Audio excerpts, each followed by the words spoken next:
it up for us. He's going to tell you a little bit about the National Fire Escape Association, and I'll just be here touching a few buttons just to keep it going, and then I'll jump right into the code, as he just mentioned. All exterior steel wooden stairways, balconies, bridges. Oh, and fire escapes too. Sort of the tail end. So, Warren, you want to do the buttons, or you want me to do the button? I can. Okay, so you can start speaking, and I'll do the buttons. All right, hey, thanks for coming. I realize you wouldn't be here if it weren't for the credits, so appreciate it anyway. No. Hope you learned something. Hope you can apply a lot of this knowledge to your specific area and your specific needs. We know that this is not a high-rise community with 15, 25-foot fire escapes like in New York City, but you do have a lot of apartments, 2, 3, and 4 unit apartments with wood porches and staircases in the back. I want to address those specifically. Old mill buildings, so forth. So thank you for coming, and we also are going to be getting your sign-up sheet so we can be sending you a copy, a link to the recorded session here today, and also want to send you out a certificate of participation, kind of like what your kids get when they go to do stickball.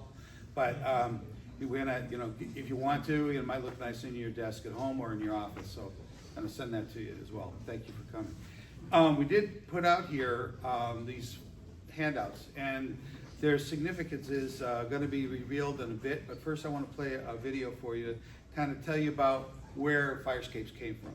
This is an amazing piece that was just made known to us. Is it right here?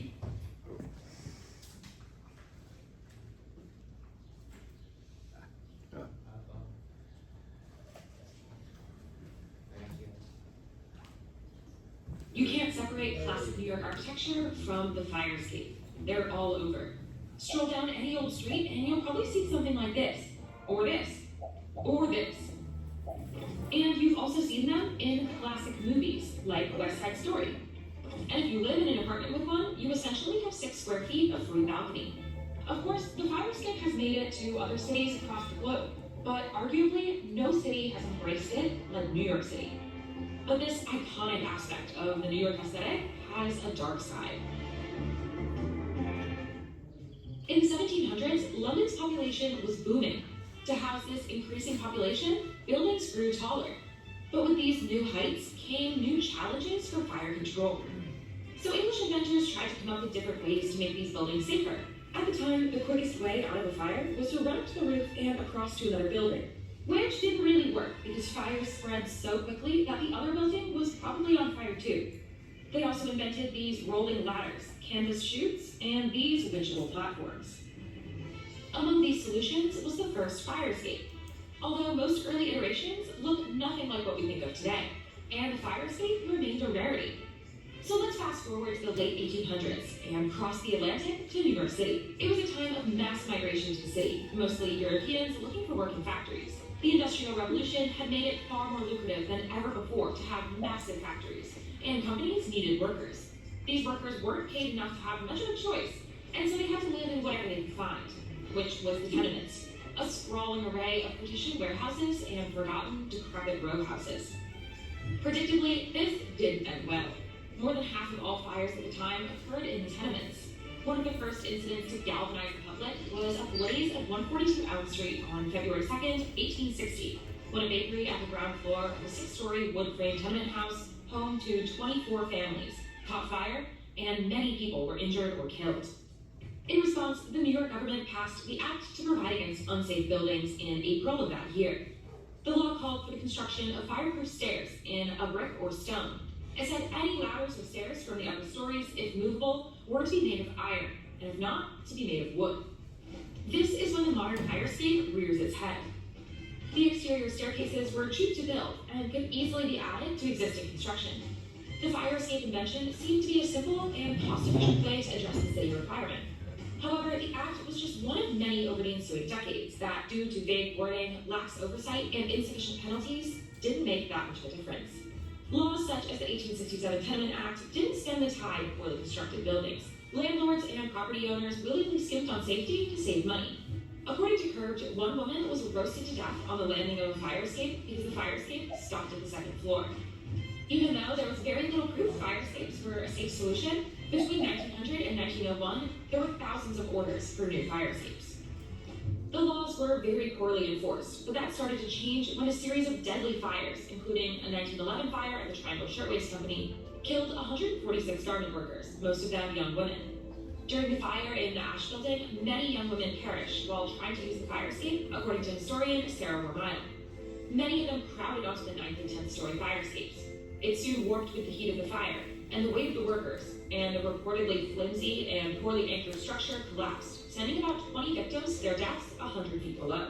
The Ash report issued that year by the National Fire Protection Association called fire escapes a pitiful delusion and began to systematically study better ways to get out of burning buildings. By the time of the Triangle Shirtwaist Company fire, New York had roughly 1,000 buildings over 10 stories tall, all in need of proper means of exit in the event of a fire. Even though it had been proven that fire escapes weren't actually all that good at saving people, they continued to be built because they were cheap and didn't modify existing structures. The Life Safety Code of 1927 recommended protected interior stairwells for all new construction, a concept that has since become universally accepted. But New York had been building fire escapes for decades by that point. Of course, other cities that were going higher at the same time built outdoor fire escapes. But no city embraced them like New York. And other cities who hadn't gotten to the 6+ story game that early could just build their buildings from scratch with the interior stairwells. So developers and building owners kept building fire escapes until 1968, when a change to the New York City Building Code put an end to the practice. New buildings were required to have sprinklers and interior stairwells. Landlords of older buildings had to hire a licensed professional to inspect the fire escapes every 5 years. But for buildings that are 6 stories or smaller, no such specific requirements exist, beyond property owners being required by code to maintain their buildings in safe condition. Today, some fire escapes are over 100 years old, most at least 50, and made of fragile iron. In 2015, a young Broadway star slipped and fell from a poorly maintained fire escape on the 4th floor and died. In 2018, one person was killed and 2 others were injured when pieces of a fire escape broke off of a building in Soho and fell 7 stories. Of particular concern are the bolts that connect the fire escape to the building, which are often corroded. The National Fire Escape Association said that 75% of New York City fire escapes aren't up to code, and 50% could cause safety incidents. Of course, landlords weren't thinking about this 100-something years ago when they were just trying to find a cheap way to placate the local government. And they also probably didn't think that fire escapes would become such a part of New York culture. Practically every apartment owner with a fire escape has used it as a tiny garden, a patio in the summer, or an impromptu drying rack, even though most landlords say it's not allowed. New York architecture aficionados wax poetic about the fire escapes that adorn historic buildings.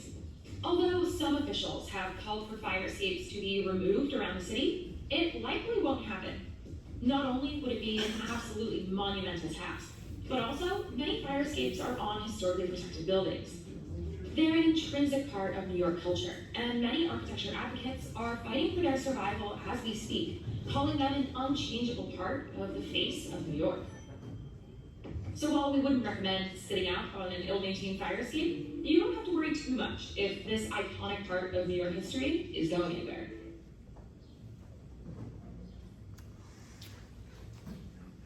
The history of fire escapes. Yes, so it was pretty exciting to us for a nationally produced piece to mention the National Fire Escape Association as a source of information on New York fire escapes. So I want to credit Mr. Meneses' hard work over the years in making this happen, and you all can call him Cisco, but it's a pretty amazing thing that it has come to this point where the recognition that fire escapes need specific attention, and the 5-year code earlier in Massachusetts than elsewhere, but finally the IFC came in and 2012 and made it part of their standard. A lot of the building codes we see don't have, yours is the building code that requires the 5-year. Throughout the country, most of the building codes just reference the fire code. So that's why we focus in on the fire code across the country, but here obviously it is not. Another slide here. We've been doing these seminars throughout the country, as I mentioned, and we have sources to those videos. You can watch any one of these seminars on our site, nationalfireescapeassociation.org. Click on seminars, and you can wander around there for hours.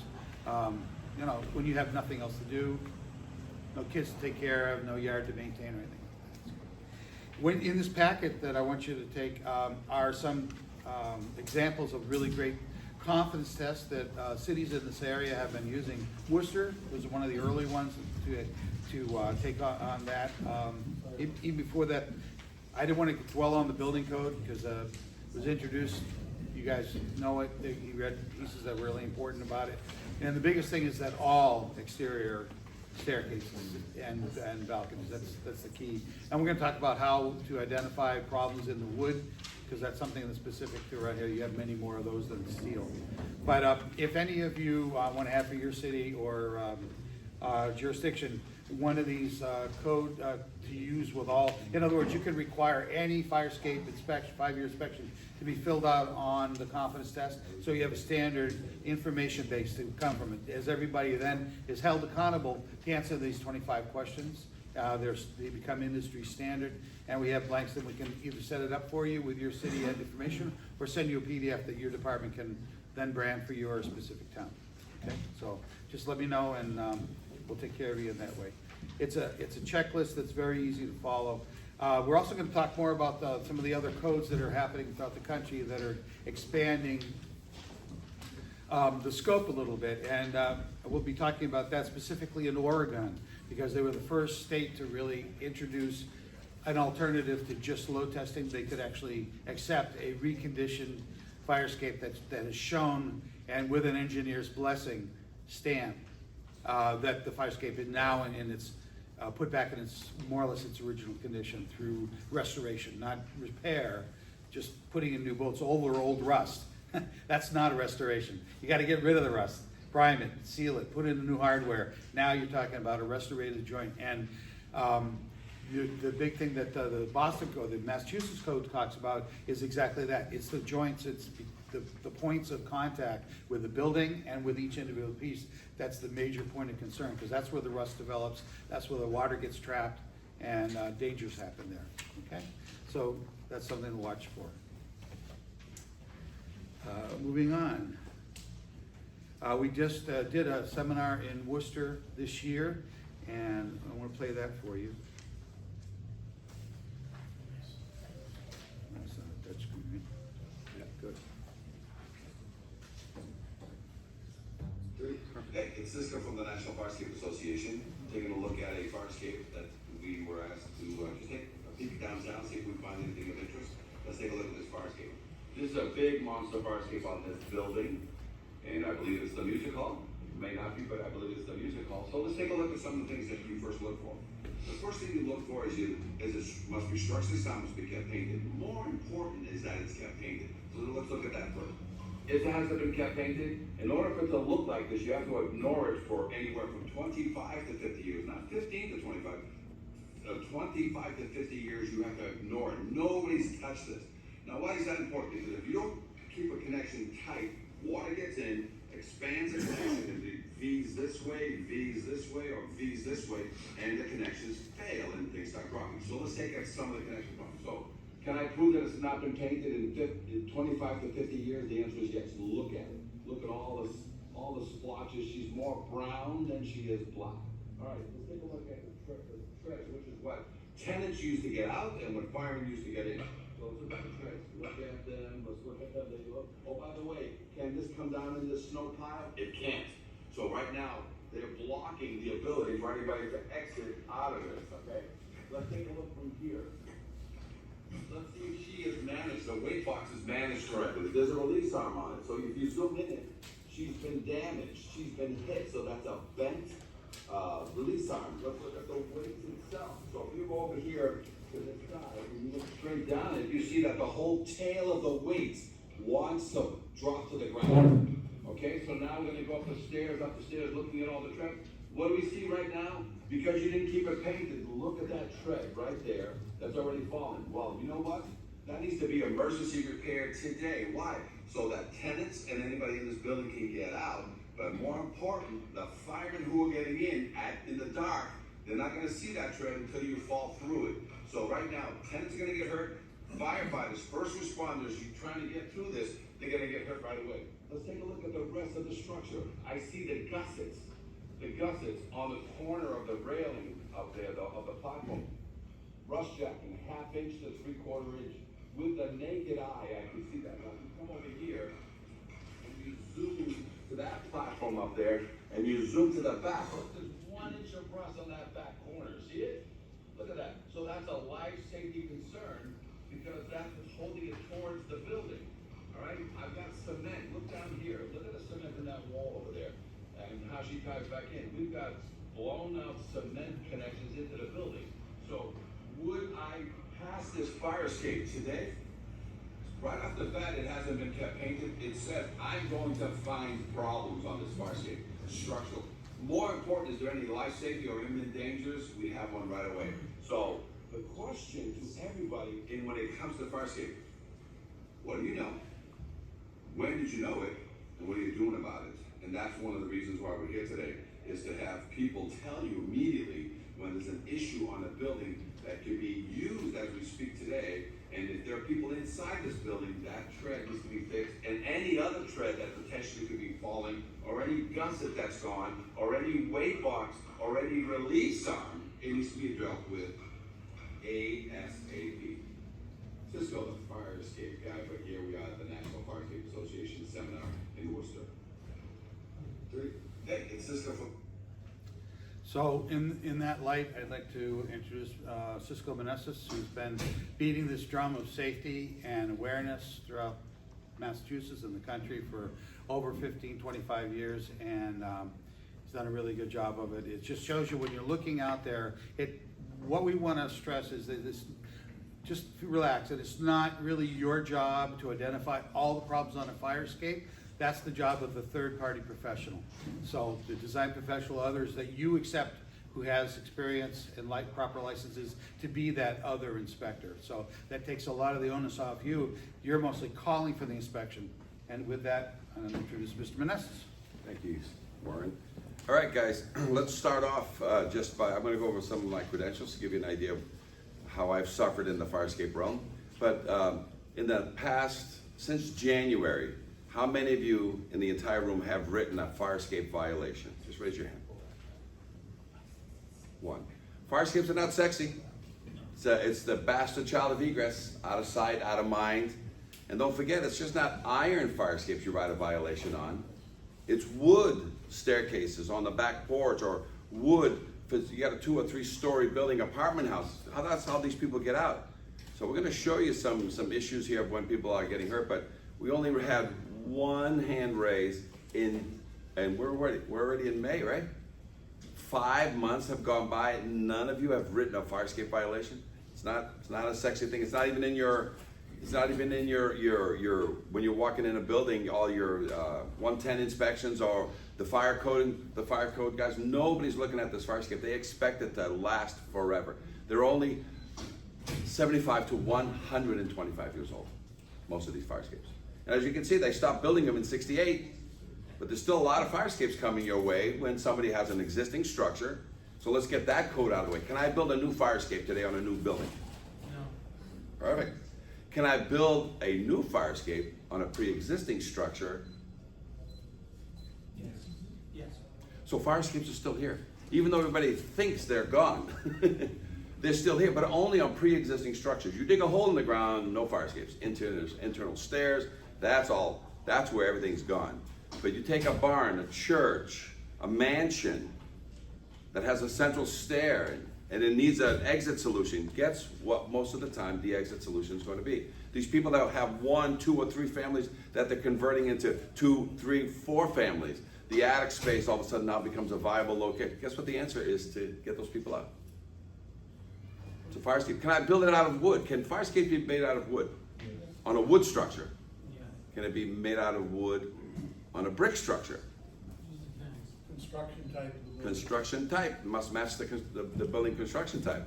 So fire escapes are going to be here for a while. If people keep converting barns and mansions and whatever, fire escapes, because there's no way to put a second set of stairs inside something without just destroying it. And some of your buildings that you've kept till the present day, the solution to it was a fire escape. because there was nothing else you could do or no other way to get those people out so that you didn't have to knock down that historical structure. Okay? So, just one person, right? Wrote a violation. So hopefully we'll change that today. Make it part of your checklist. You can't think fire escapes anymore. You have to put it on a checklist. So if all of a sudden somebody pulls a permit, to close that permit or to open that permit, guess what you need? Certification on your fire escape. So Boston started doing that, because, you're gonna see a story on there, that they just added the certificate request, not because something's wrong, they just added it to a checklist. So see what checklist you can have that you can add it to. So it's just a reminder for you to ask for certification, not see a problem and demand one. Just say, hey, just to close off your permit or to initiate your permit, because most fires start when? When the contractor's doing what? During construction. So just so you guys know, and in some cases, the OSHA law, which I'm gonna cover here, says you must maintain 2 means of egress during all renovations of any building. So you want the certificate at the beginning or you want it at the end? So we'll cover that solution also. So, credentials. My dad shanghaied me when I was, because if you're a shoemaker, the son of a shoemaker, starts off as a shoe. So my father's been, he's 86, still alive, and has an iron workshop, just closed it a year ago when he was 85, thinking that it's time for him to retire. But he had a slave from day one. Just so you guys know, I have my own slave. This is one of my twin boys. There's another Cisco over here. And you get them early. That's how you teach. But it's the same my dad did to me. So that's why I know fire escapes, because I had to build them. I had to change them. So the hands-on, you can't get that anywhere else. Because believe me, they're dangerous. They'll hurt and kill people. You know what I'm saying? So that's where my credentials come from. I've been in the business.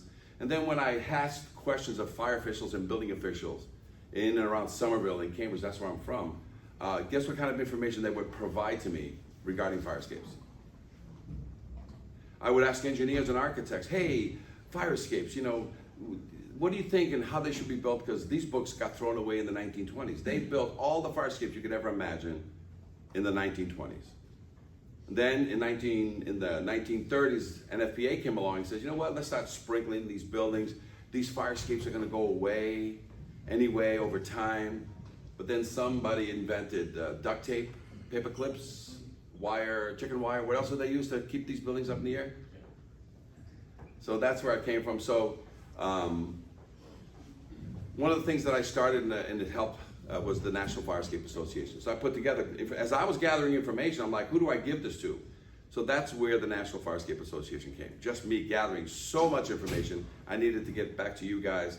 And we've been beating this drum from Seattle to San Diego, Chicago to Texas, and from Maine to Florida. If you go to YouTube and just type in Fire Escape Seminar, the only seminars you're gonna see nationwide are from the National Fire Escape Association. Nobody else cares about fire escapes. It's the bastard child of egress. All right? So you guys know this iconic picture, right? Happened in Boston, Back Bay, 1975, guys. About 50 years ago.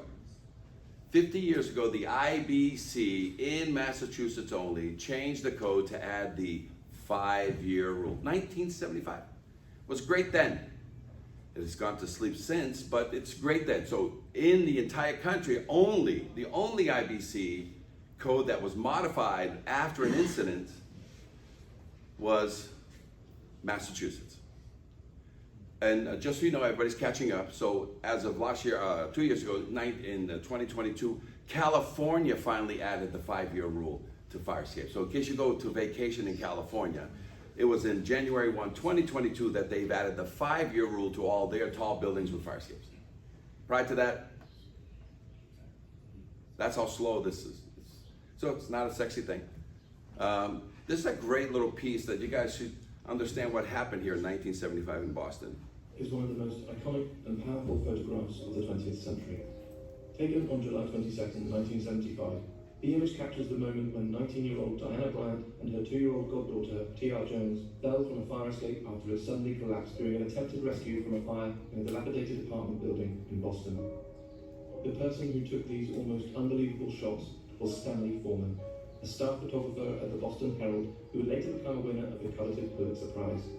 Just as Foreman was about to leave work for the day, a call came in about a fire in one of the city's older sections of Victorian row houses.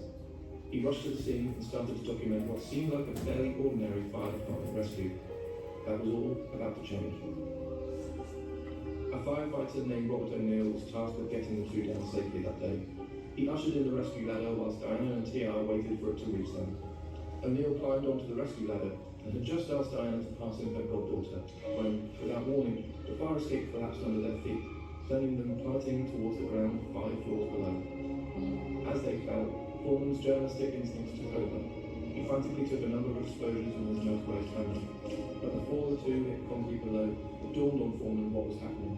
He turned around at the last moment to avoid seeing the climax of this horrific event.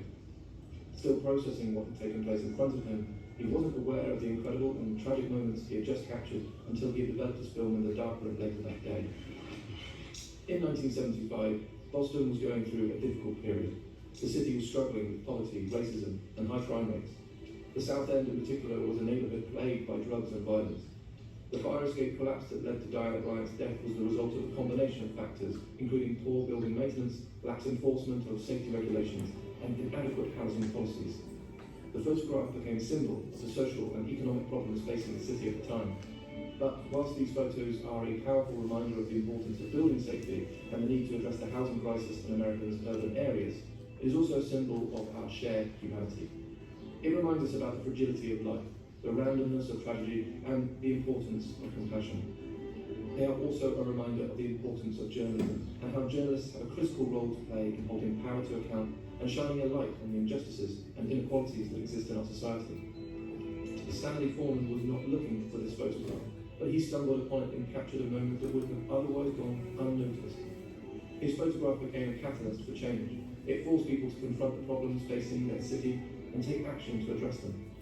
Journalism's power to tell important stories and to make a positive difference in the world is something that is often forgotten in a climate of media distrust and fake news that we experience today. The photo has also become a touchstone for many people who have experienced loss or tragedy in their own lives. It speaks to the deep emotions of grief, shock, and disbelief that we all feel when we witness a sudden and unexpected event. Moments like this are rarely captured so clearly on film, and for all its horror, getting a glimpse into someone's final moments is morbidly fascinating. In that exact moment, Diana and TR would have been in total shock, and whilst falling through the air, would not have known what the next few short seconds would hold for them.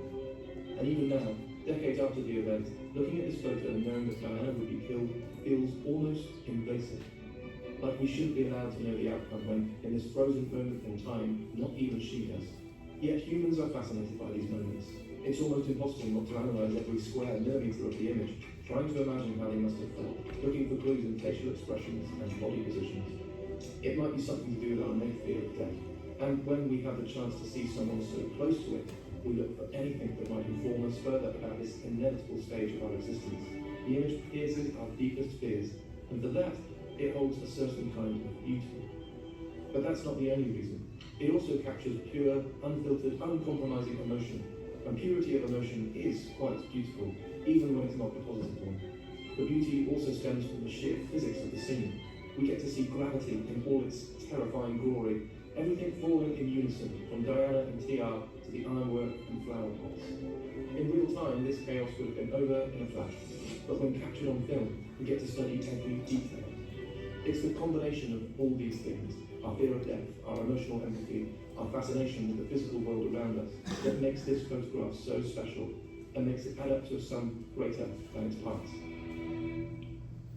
Diana sustained fatal injuries that would see her die hours later, but incredibly, despite the 5-floor fall, her goddaughter survived after landing directly on Diana, breaking her fall.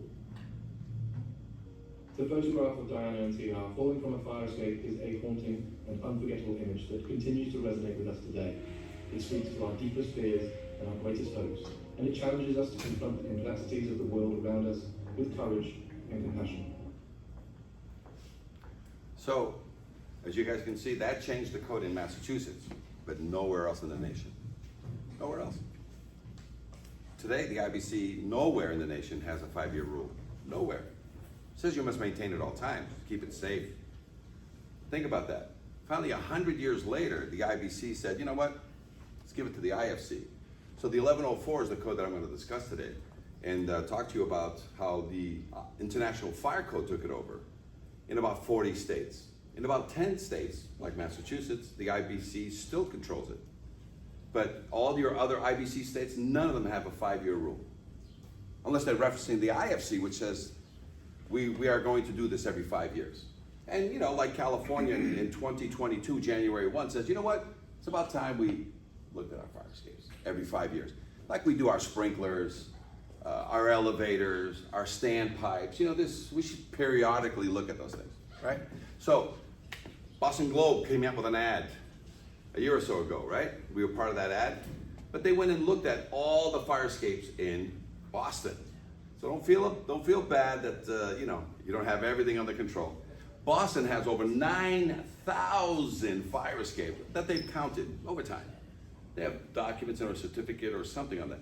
But only as of this article, only 3,000 of them have current certificates. There's 6,000 that they know they have a fire escape because they got counted at one time. But there's no current certificates on 6,000 Boston fire escapes. It's an article. Mayor Wu, who just came on, we were doing the MBCIA, because you guys, there's four associations here. So MBCIA, Mayor Wu, after this came out, she was fresh, brand new mayor, then she made the entire Boston Building Department show up for the MBCIA, and it just so happened that we were having a class on fire escapes. So don't feel bad that it hasn't, and that's why you can't remember fire escape. It's never been part of your consciousness that dealing with fire escapes, because you don't have a lot out here.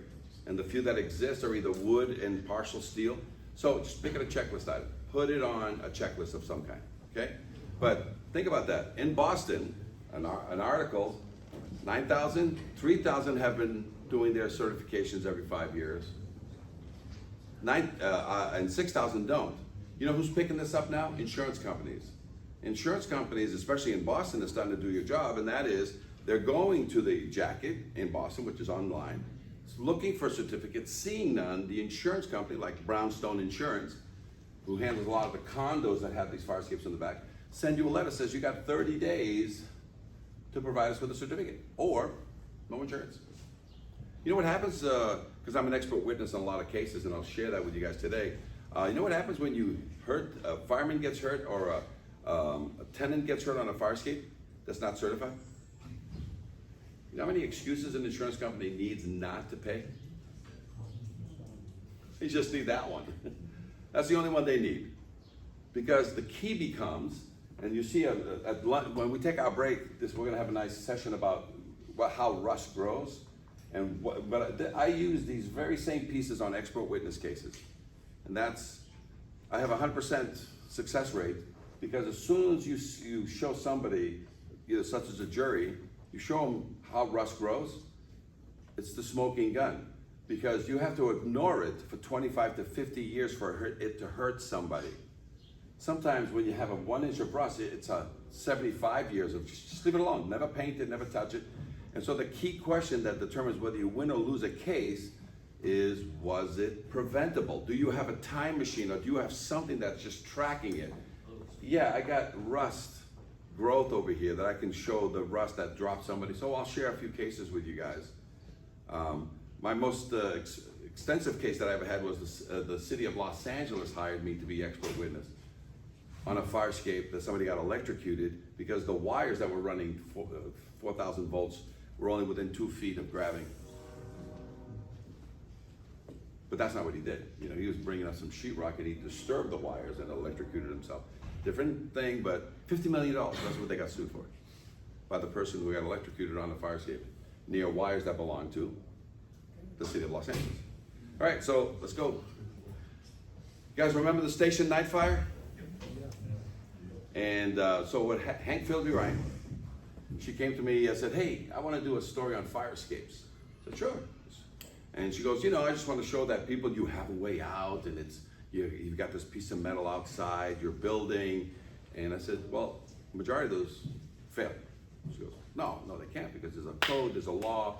And she was just trying to take the station night fire and say, hey, people, look around, be aware. this is how you're gonna get out. Only to find out that nobody's been watching this since '75, when the code changed. So she did this piece. The smoke, the flames, and the bright faces, all in a firefighter's line of duty. But Chief William Hitchcock remembers the night it wasn't the fire that almost stopped him, Of course, scared to death. but the fire escape that broke underneath him. The railing just came away from the building. And our investigation found across Massachusetts more unsafe fire escapes, rusty, deteriorating, crumbling, broken. And what state officials didn't know, the system they set up to keep fire escapes safe is also falling apart. The potential ramifications are disastrous. So let's look at this one. This expert ironworker is licensed to build, maintain, and inspect fire escapes. So then over here, for months, we examined dozens of them with alarming results. Looking at this today, would this pass inspection? No. In dormitories, at theaters, at homes, and apartment buildings. Rust is actually eating away the middle of the fire escape. And the bottom line? It'll get weak and then eventually will fall. This one has rotted connections. This one missing bolts, twisted metal. Would the stairs come down? No, never been done. This one a broken tread. So how dangerous is it for the people inside this building? This fire escape is definitely gonna put somebody either in the hospital or it's gonna put somebody in the cemetery. Fire escapes are so critical. The state building code requires they be certified for structural adequacy and safety every 5 years. But our investigation found that safeguard is simply being ignored.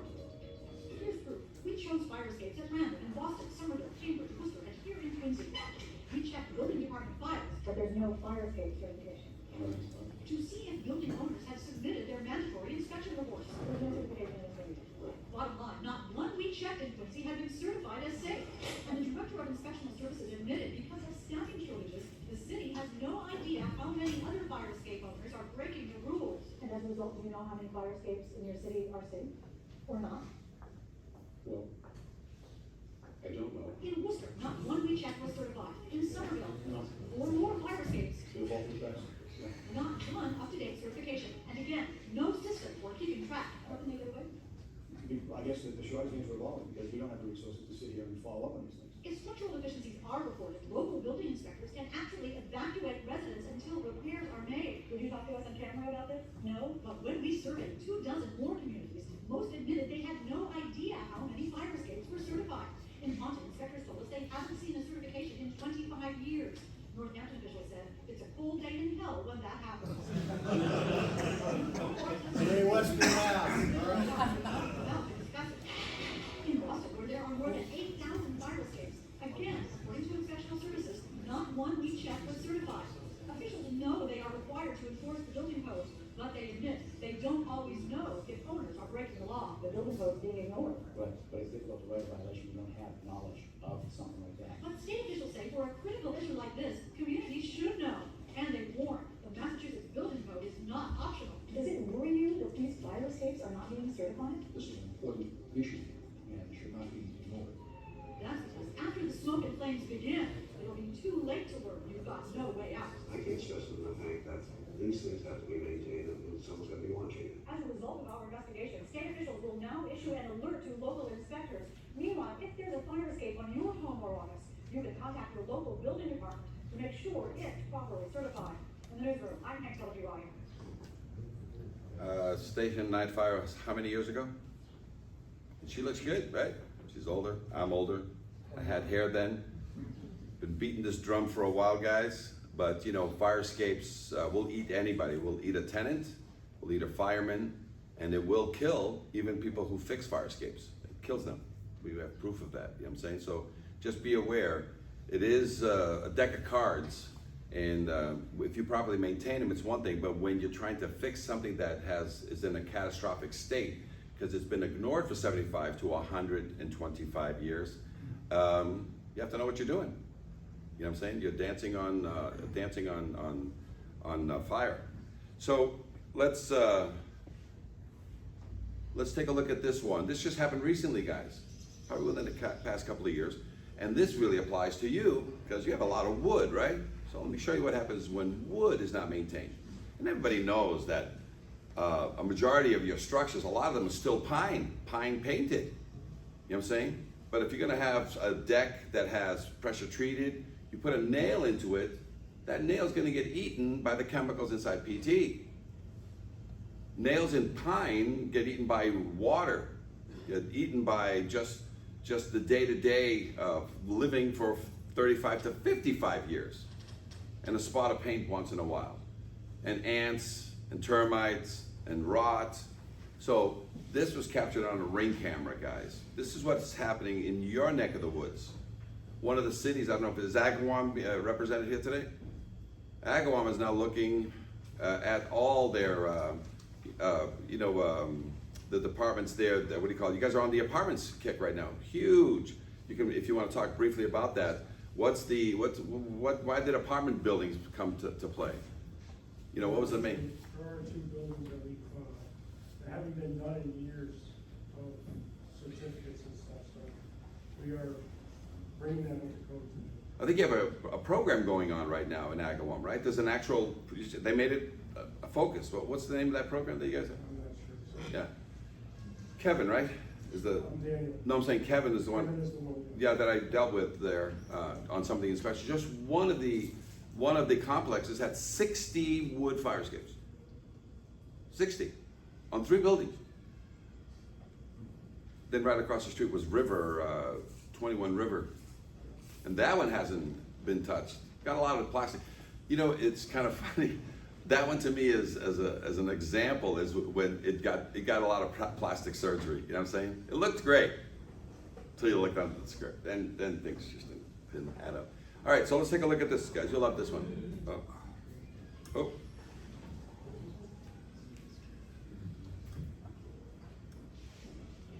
Take a look at this shocking fall caught on camera in Hyde Park. And we do want to let you know the woman in this video is going to be okay, but definitely a terrifying ordeal for her today. NBC 10's Mike Manzoni joins us live from Hyde Park now with a closer look at what exactly happened there, Mike. It all started on the top deck. That's when the woman walked outside this afternoon and seconds later found herself on the ground several stories below after crashing onto a car. And tonight investigators are trying to figure out what exactly went wrong. This dramatic video shows the moment a Hyde Park woman fell through her 3rd floor staircase, crashing onto the deck below before heading over a railing head first and landing on a parked car, leaving this dent. It all happened on River Street Friday afternoon. I heard a loud boom, so I thought it was a car accident. Neighbor Ariel Davis rushed over to help the woman. She found her banged up, but otherwise okay. So I went out and I saw my cousin's friend on the ground, so I ran and to see what happened, and like the stairs just collapsed and like she was on the ground, so I helped her up and she had like bruises and stuff. We spotted city building inspectors taking photos of the mangled deck. The district fire chief has concerns and questions. Just by looking at it, anyone can tell that the craftsmanship isn't correct. It's still unclear why it collapsed, but it has had problems in the past. I notified the building department to come by and scrutinize the building. And it's been reported to us that there's a history of negligence in this building. Davis is just glad someone parked in the driveway before the accident. She fears what might have happened if it were empty. If the car wasn't there, for sure, she would have probably broken her neck or something, so the car saved her. And that woman is in the hospital tonight. Neighbors who helped her out say other than some bruises, cuts, and ripped clothes, she appeared to be okay. For now, we're live in Hyde Park. Mike Manzoni, NBC. All right, so let's talk about a couple of things. She didn't go over the railing, she went through the railing. Because the railing would have kept her, if that railing was maintained, that railing would have, she would have fallen this, and then as she bumped into that, she wouldn't have gone through. She didn't even live there. She was visiting a friend. And they used this rear stair. This is an apartment complex that became a condo. Guess where they spent thousands and thousands of dollars? Inside, right? New kitchens, new bathrooms, new everything. And that deck made of pine, not pressure treated. The life of anybody here want to give me the life of a pine porch? Give it 50 years maybe? Can we say that in 50 years you should change out in its entirety a pine porch? Pressure treated today has a lifespan, right? You talk to anybody in the pressure treated business, they say that the lifespan of a pressure treated deck of any kind is 25 to 35 years under good maintenance. Otherwise, freeze and thaw does what to a machine gun nailed deck that you see? Everybody loves the machine guns. 68 nails and, you know what I'm saying? Nobody's using the coated, deck screws, deck made screws of some kind, because chemicals eat nails. Water eats nails. Freeze and thaw separates it to give it more what? Moisture, right? So you just look, anybody of you looking at that building and the fire chief or the fire guy is making some comment. Doesn't look like it was built right. It's been up there for 50 years. Of course it was built right. It needs its day in court where it gets taken away and a new one. They spent hundreds of thousands inside, and what did they keep on the outside? And what don't they have? If you want to buy some time on those things, metal. You start throwing a lot of metal. You want to save a pine fire escape and give it a 5 or 10 year extension before you fully, remove it. Throw a lot of metal on it. Home Depot sells it by the cases. Metal corners, metal straps, metal this, metal that, because you're going to basically get away from where the things were cut. A lot of people don't realize the first piece that rots on pressure treated is the first 2 to 3 inches of everything you cut, because they don't give you the chemical anymore to treat the outside. I remember that years ago we were able to treat PT with this corrosive, cancer-causing agent, just to make sure we do a good job. So that's what we have there, right? And then that's not the only place that you have fire escapes that are in need of attention. Here's Rusty. See that fire escape right there? That's at a school in Cambridge. Guess who made me? This is exactly the way I took it out of that building before they built a brand new one. Okay? I kept these pieces. I have 3 or 4 several pieces, because if the horse don't come to water, water will come to the horse. And if you want to see what some of these bolts look like, come to this table. If you really want to know what it's like, what it looks like on the inside, because some of these you can't see unless you load test it. But why would I load test a fire escape full of rust? You don't. Nobody load tests fire escapes full of rust. What you do, you tell the client, hey, aside from all this orange, which is what is this orange base here, guys? Orange base. Iron oxide. Lead paint. Anything older than 1978 is presumed to have lead, unless you tell me it doesn't have lead, because the primer is where the lead is, not the paint. So all these orange-based primers back in the day were lead-based. So can I sandblast this? Right? EPA renovator's license. Can I scrape this and collect all the pieces at the ground using, the appropriate EPA renovator licensed training? Yeah. Can I paint it? Yep. So you got all these lead encrusted fire escapes. And this was on a school that started kindergarten. The kindergarten kids use this every day to get from the top floor through that door into the recess yard every day. And they ran around it, underneath it, right? This is what I took off that building. Who brought me this? Was it a fire inspection that brought this to my attention? Was it a building inspection that brought this to my attention? It was the facilities guy that says to the principal said, hey, I think we should change that fire escape out. Did they have certification on top of that? No, there was no certification ever in that building for this fire escape, and it's a school. It was a Catholic school, and the key here is that the person that was most concerned about this in the current condition as is, the way it is, was a facilities manager, because this wasn't on somebody's checklist. So you want to just add fire escapes to any checklist you have when you walk in a building, because as soon as you ask, and it's a safe, you're basically asking to see if the building is a safe building. That's all you're doing. You're there for a toilet, you're there for an electrical permit, you're there for whatever the concern is. At the end of it all, to close off that violation, just ask for a copy of, not because you saw something wrong, it's a copy of the certification so that you can just add it to your file and you have basically confirmed it's a safe structure. Question? Yeah, I just want to clarify something. I think you asked a question, who or how many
So when I went and got the remnants of that in pieces, I have 4 pieces that I used to display. This is one of the smaller ones. But basically it lets us talk about what's occurring that you can't see here. You can see it there. When I bring a lot of these court cases where they need to see, the jury needs to see something that will give them an idea how long it takes to grow something or to eat something, usually these 2 pieces go with me to that court case, and it basically, it's the smoking gun. 25, 50, 75 years of just close your eyes to it. That means it was preventable with routine maintenance.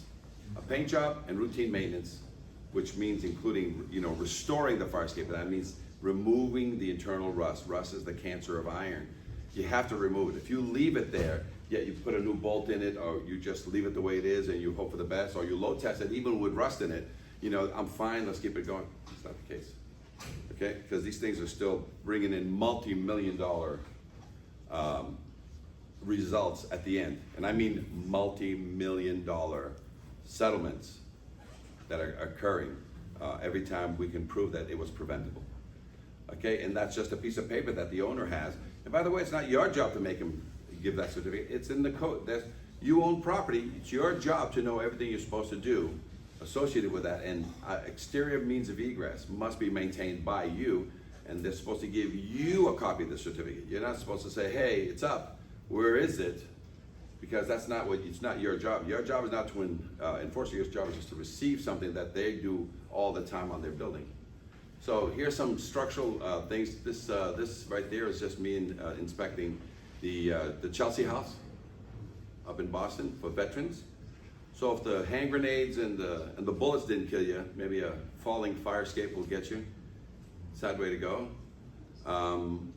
Internal rust remains. A lot of people are getting their fire escapes repaired, and since nobody's watching it, because let's cover that piece, right? I need to paint my fire escape. Do I need to come down and pull a permit? I need to change 1 bolt or 17 bolts in my fire escape. Right? I'm not changing the structure, I'm not adding to it. Do I need a permit? What? I kind of got a mix. I'm just going to change a bolt. You know what I'm saying? It's like changing a doorknob on a door. Do I need to pull a permit? All right, so it's a gray area, I'm going to tell you guys, but just so you know, nobody pulls fire escape permits. And for 75 years, nobody's pulled fire escape permits. Oh, by the way, in Boston, who can sign off on fire escapes in Massachusetts, as well as the rest of the country? The code is very clear. Can an engineer sign off on the fire escape? You trust him? An architect who has some skill set, maybe, can he sign off because he's a design professional? It's in the code. Others acceptable to the building official. In Boston, if you make railings and window guards and you've never touched a fire escape in your life, it's a G3 license. Can I sign off as a fire escape mechanic in the city of Boston? Yes, I can. And then do I have to pull permits to scrape and paint? And sometimes fire escapes that kill people, kill firemen. You guys remember that, right? Not too long ago? Killed 2 firemen in Boston. So can those guys sign off on fire escapes? You know how much work architects and engineers have in Boston in signing off fire escapes? Not much. Because you know who does all that signing off? If you check all the certifications, a majority of the certifications come from G3 licensed people. I know, I'm a G3 licensed person myself. Right? So just so you know. But now, recently, Boston has said, you know what? Not Boston, let's get outside of Boston. Somerville, Chelsea. Can you, with a G3 license, sign off on fire escapes now? You know what they want? They've eliminated others acceptable to them, and they just want structural engineers and architects. Why? Because there was an abuse. Is that abuse still happening today? We call them the welding witch doctors. Welding witch doctors, in your document, we're not talking about stamp whores yet. That's another breed. Yeah, none of those. We'll get to them in a second. But you guys got to realize that, if there's no permit required, and I can sign off I can fix it without a permit, and then I can sign off because I was given that. We should let electricians do that and plumbers do that in the city of Boston. Wouldn't that be great? Where there's no more permits to be pulled for electrical and plumbing work, and then they can sign off on their own work with a piece of paper that is provided by the city of Boston. And all you have to say in the document, because it's a fire escape mechanic, it says, to the best of my information, knowledge, and belief, the fire escape is in conformity with the Mass Building Code 1001.3, ready for its intended use today. That's good, right? That's the golden umbrella that applies to everybody. Yes, go. How would you suggest we handle a situation in which we receive an affidavit and don't believe it? Well, you have the load test power. We'll talk about load testing. Say, okay, so you can question architects and engineers. But if you hand them the document, you have it in your thing, just go to one of the pages. Lowell probably has one of the best ones because they recently came out. They're the model city we show nationwide. So go to the end over here. There's a confidence test here by Lowell and a load test document that they have. We've probably given them about 10, so keep your affidavit from the engineer. Guys understand that? Keep the affidavit that just came in. Send them this document and put your name up here. So Lowell has gone through their lawyers and checked. And this is what they have on their website. And what is this? This is just 25 questions that will put the sting and will put the scare into anybody who is an architect, an engineer, or others acceptable to the building official. They exist out there, right? And what's it ask? It asks questions very specific to every component of a fire escape.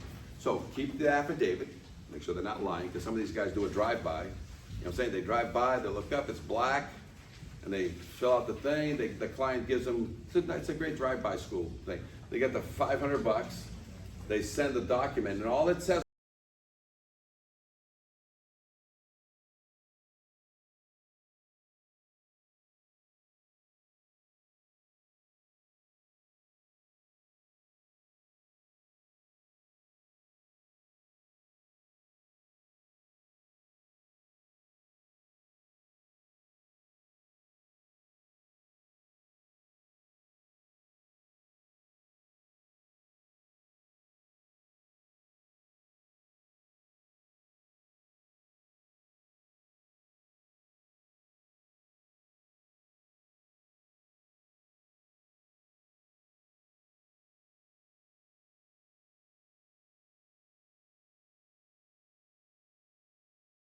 system.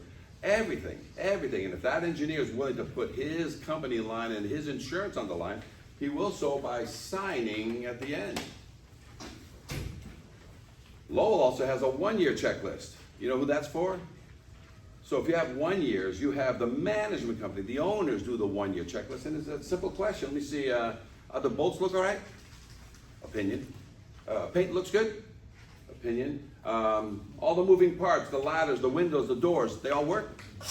They do.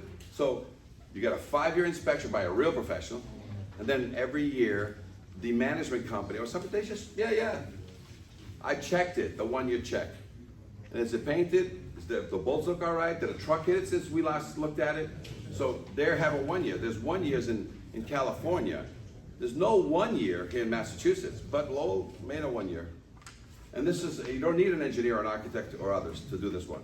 You can have the ownership or the agent do that. So copy this one, call Lowell, say, hey Lowell, we have this on PDF and we have this on Word. We'll send it to you, and we can help you put your little logo over here, you know, have your lawyers look at it to make sure, call the state and say, hey, because this is nothing but a checklist, guys. This is a checklist that an engineer signs. And this is not an opinion, this is fact. I looked at the treads, I looked at the brackets, I looked at the wall, I looked at everything here. You guys understand? They won't sign this. A lot of them will not sign this anymore. So call Lowell, call Worcester. So let's see what else we have here, guys. Is this fire escape safe? Let's take a look. All fire escapes must be structurally sound and must be kept painted. So obviously, nobody has painted this fire escape for 25 years. What happens when you don't paint fire escape? Rust is allowed to grow in a connection. Let's take a look at all these connections. Look at all that rust, huge amount of rust there. The right side, look how green that is. That's all rust by somebody who didn't do the job correctly. They put in new bolts 15 years ago, but they never removed the rust. So this fire escape does not pass today. Now, it's the law. You must inspect your fire escape every 5 years and have a certificate on it. This thing does not have a certificate of any kind. But whether you own or you rent, there's liability here, because if anybody gets hurt on one of these struts giving way, the insurance company will not pay the claim simply because you have a non-certified fire escape. And you were taken by what we call the welding witch doctors, where they put in bolts for you, but they don't remove the rust because that takes too long. This is not safe. All right.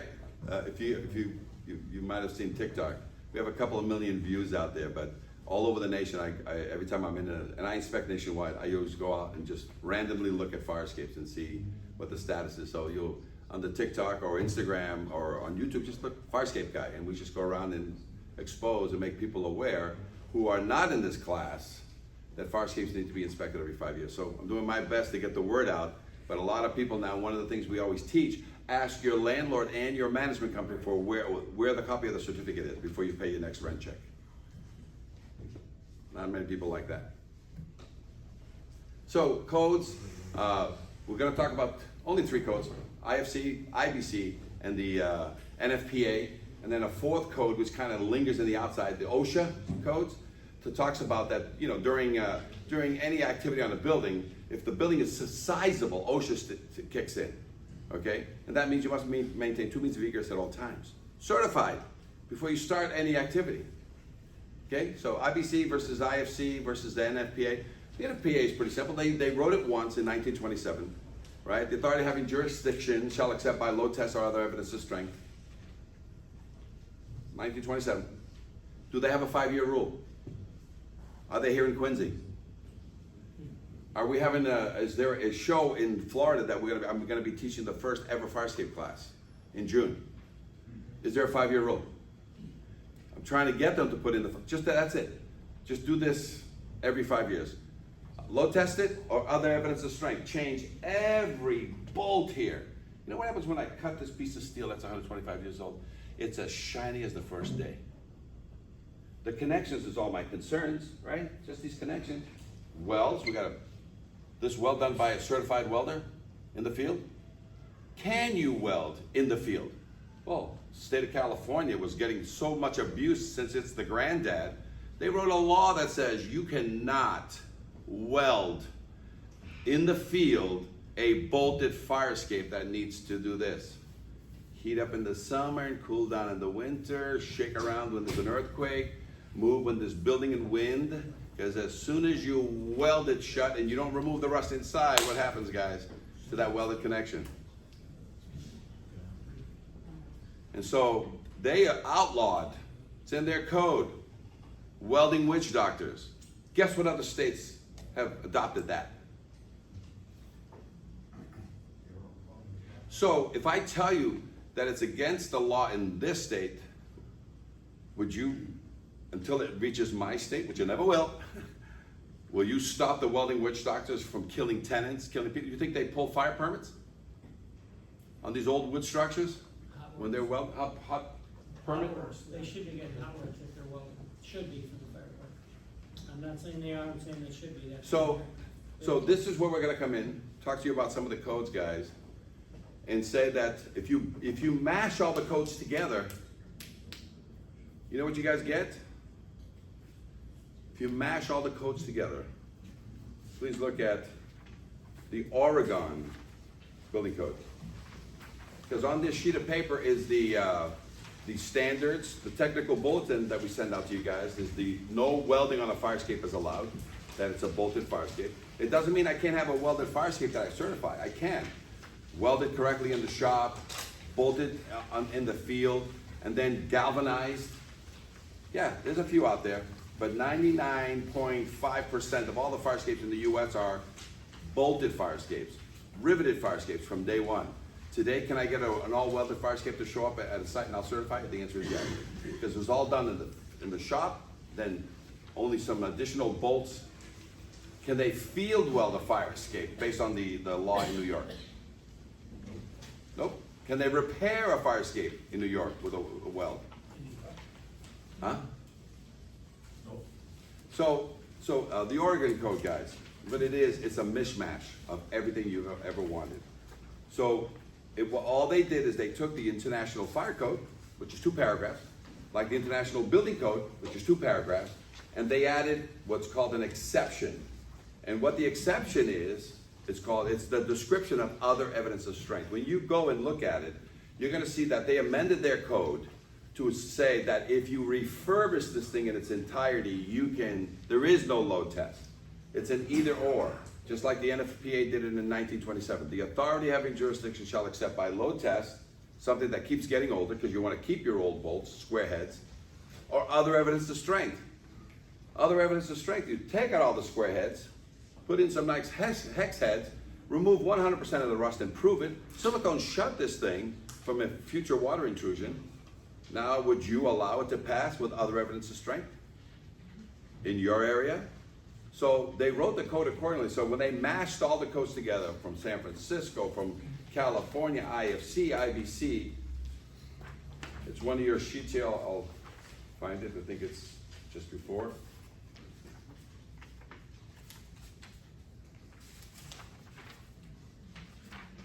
It's just before the California code, guys. Look at the Oregon one.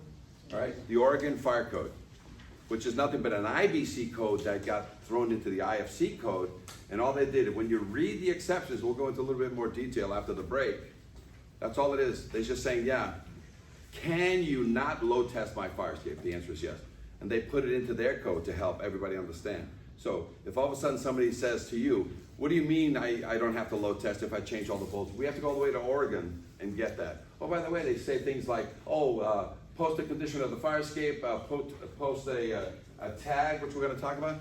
How great would this be on your fire escape, 7 to 10 feet from the ground, permanently attached to the fire escape? How confident would your firefighters be on getting on that building or getting on that fire escape, right? Do you know that at their training facilities, you know what they're taught today? Ask a friend, ask a fire official. Hey, all your training guys, what are they taught to do in the Northeast when you get to a fire?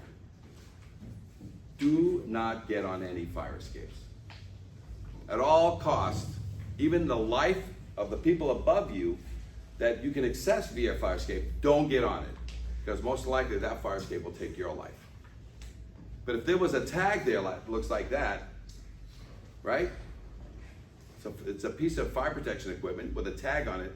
Could they see that? Do you think they'd have confidence getting on that fire escape if that's permanently attached to a fire escape?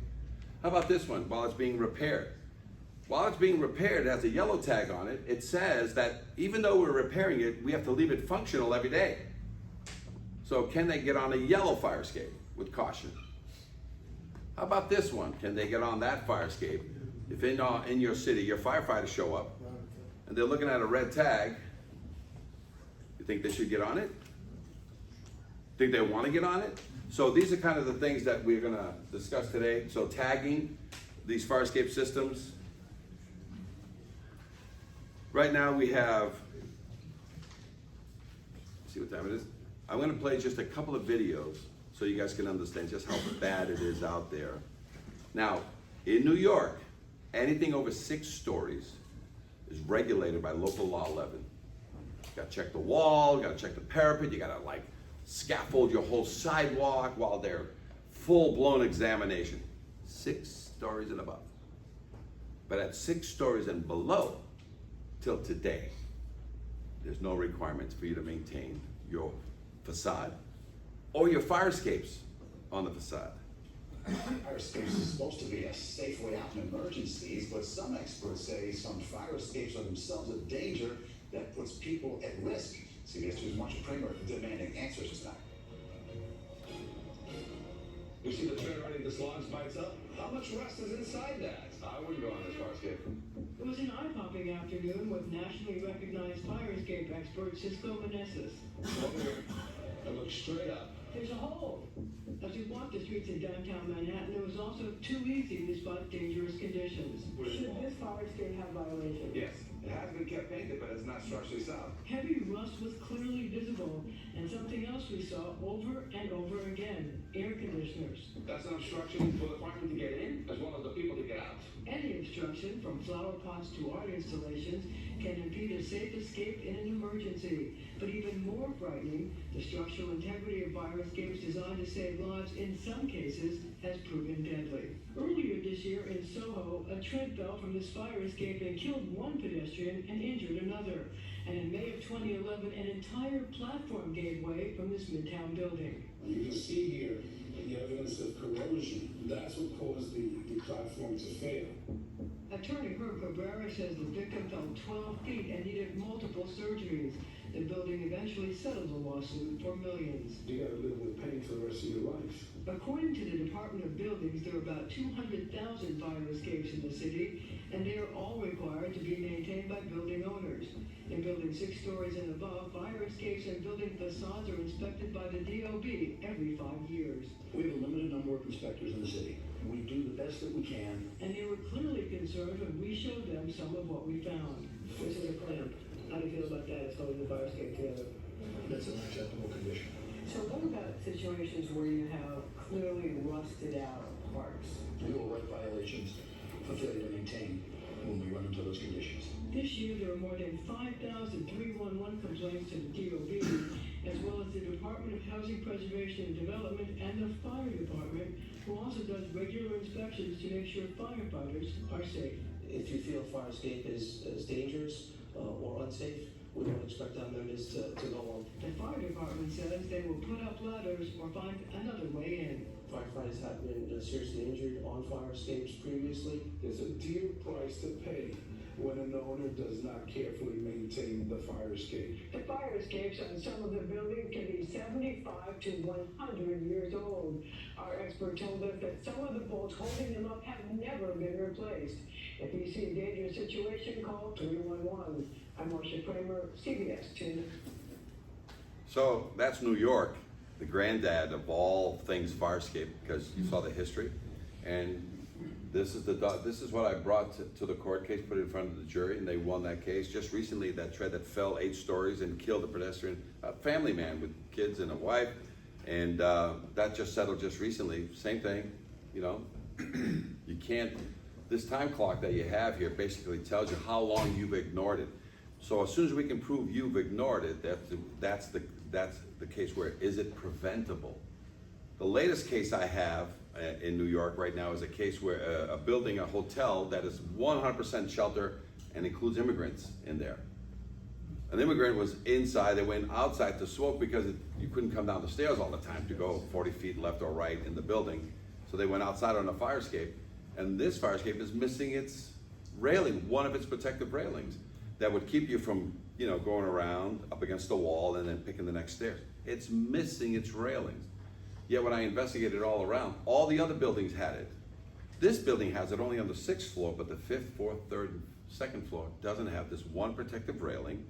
And going down the stairs, it only has the left side railing. It doesn't have the right side. He fell 4 stories and survived.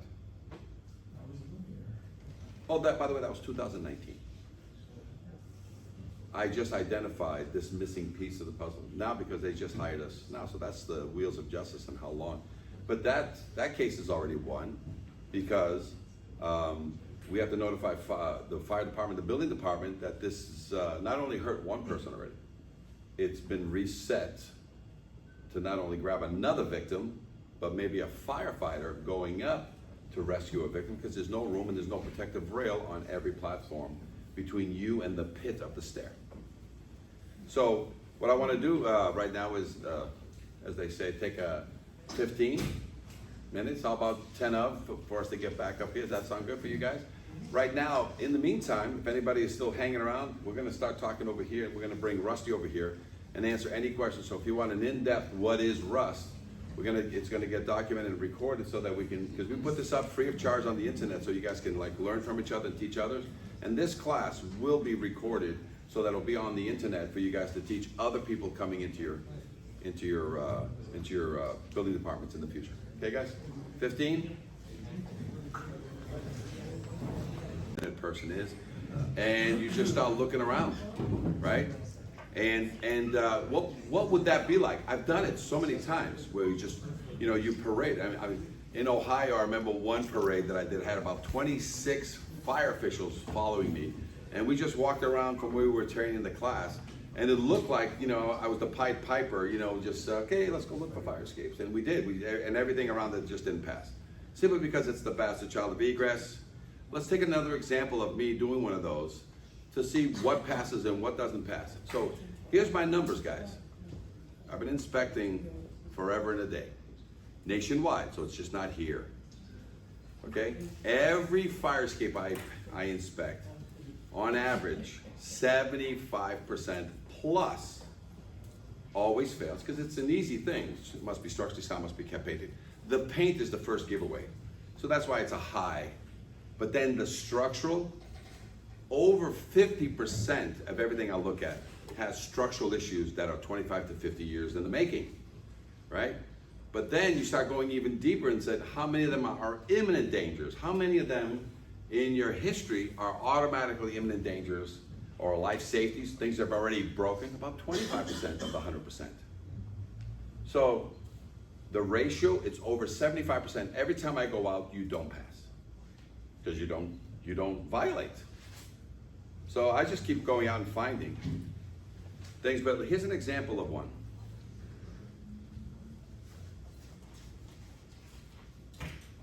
Fire escapes in New York City, they're crucial, of course, to survive from so many buildings here. After the recent fire escape collapse that killed a man in Soho 2 weeks ago, our investigative reporter Jim Hopper went out to take a closer look at fire escapes, found that many are rusting, warped, or have missing pieces. Not a good scenario if you use one of them. Jim's here now with his exclusive report. Jim?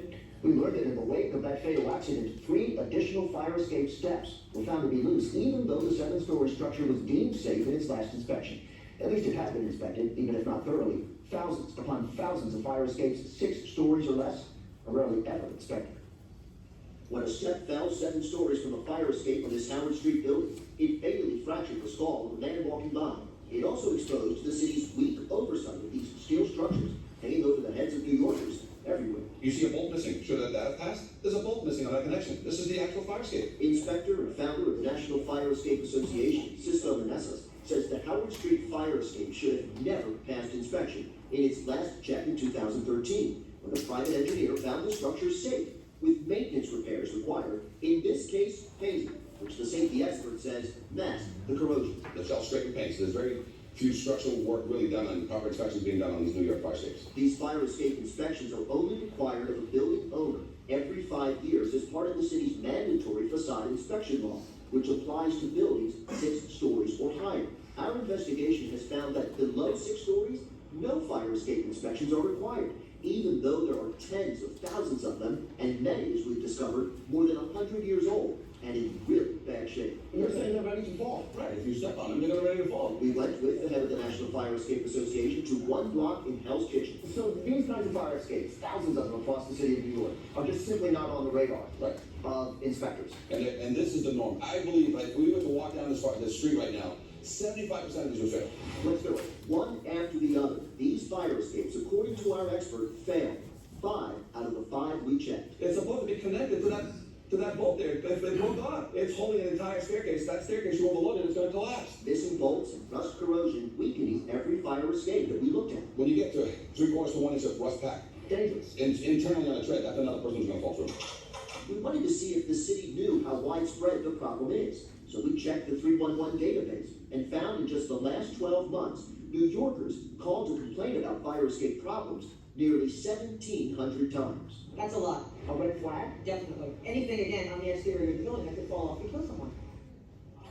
The buildings department says it has no plans to do random inspections. A spokesman tells us owners of buildings 6 stories or less are responsible for safely maintaining their buildings. We should note here too that outside of the city, state law requires that all fire escapes, no matter the height of the building, get inspected every 5 years. So, But about fire escapes in New York City.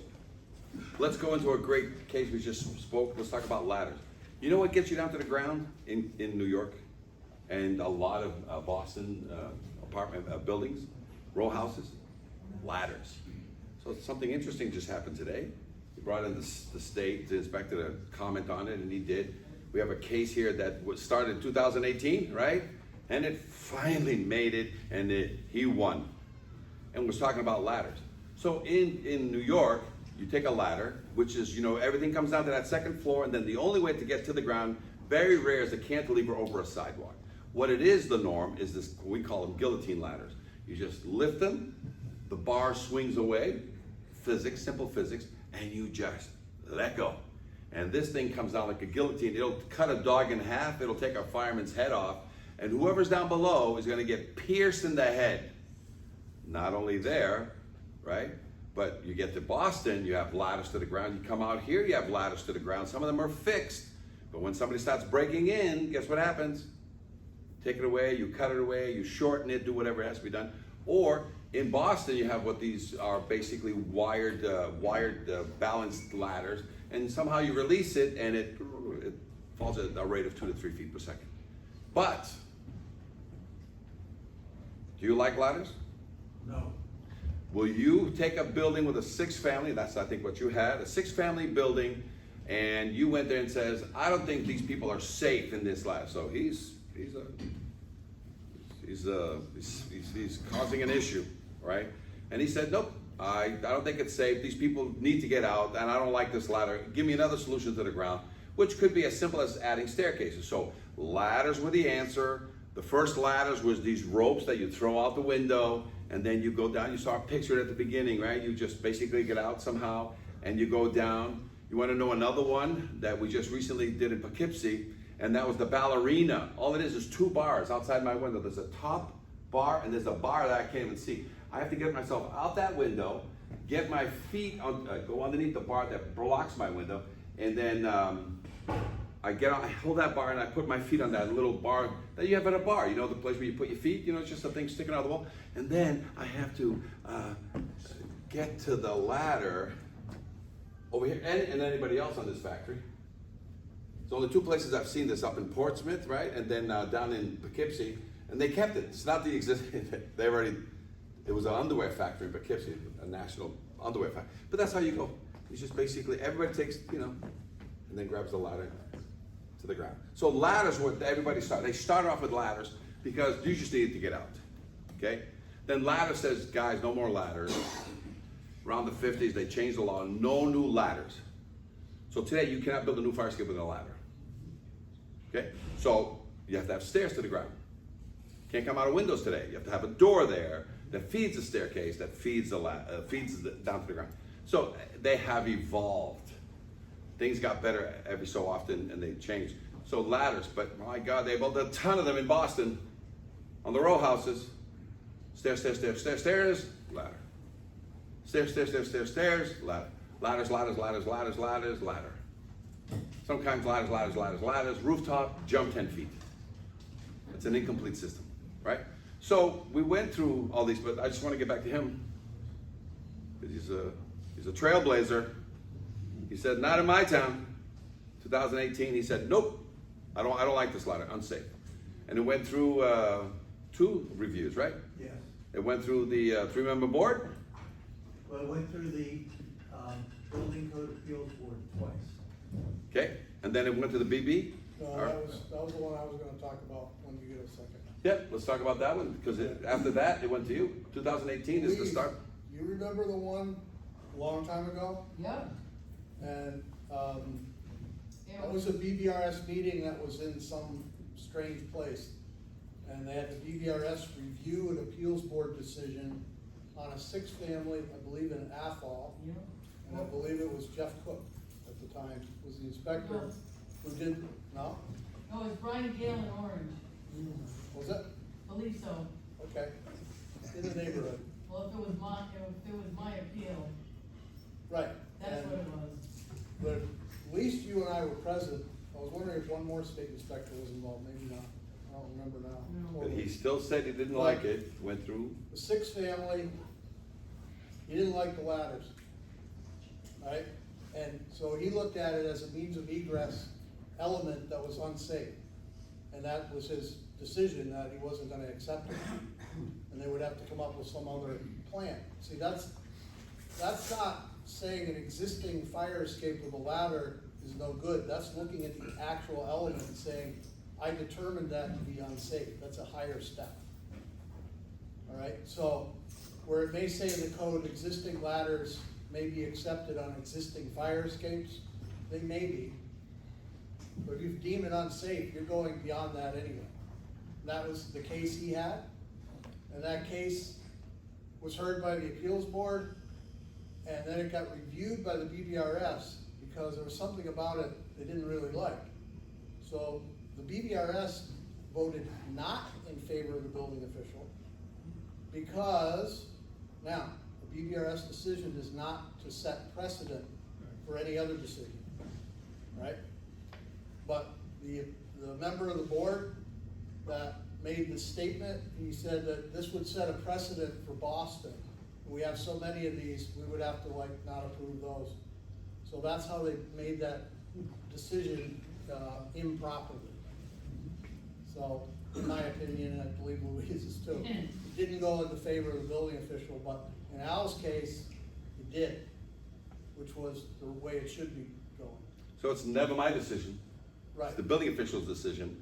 Right, And as soon as they have a situation on a case-by-case basis, and they just don't like that ladder, they just don't like that spiral staircase, when they had plenty of room to put in a staircase, and somehow somebody back when just allowed this crazy spiral, which is a one-way system. Spirals are one-way systems.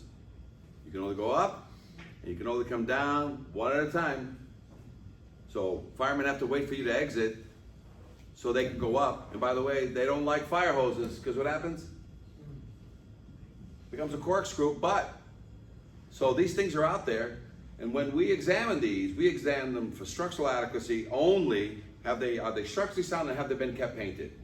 And to a certain degree, we have to say, was it code the day it was put up? So when I get there, I got a 24-inch high railing. It's not code today, it's not code back then. But 8-inch bars on center, sure are, because it was built back on the day of its installation. I certify based on the date of its installation. But can you voluntarily upgrade 36-inch rails to 42? You can, voluntarily. The owner can voluntarily. You can't force them to upgrade. Now, if there's a code, not a code, if there's a change of use in your building, all bets are off.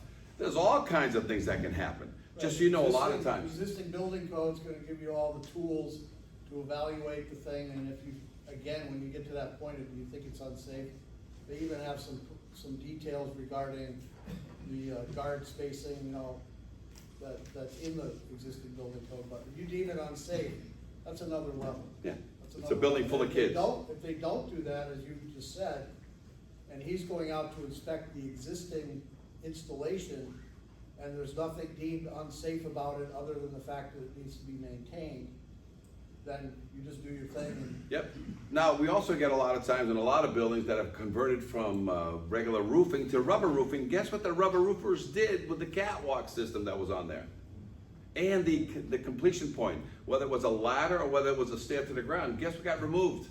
So they can put in a nice little piece of rubber. Guess what never goes back? Can I put a wooden catwalk back up? If it's the building type, if it matches the building type? Yes. So the answer is yes. How thick has it to be? 1.5 inch thick all the way around? So no 5/4?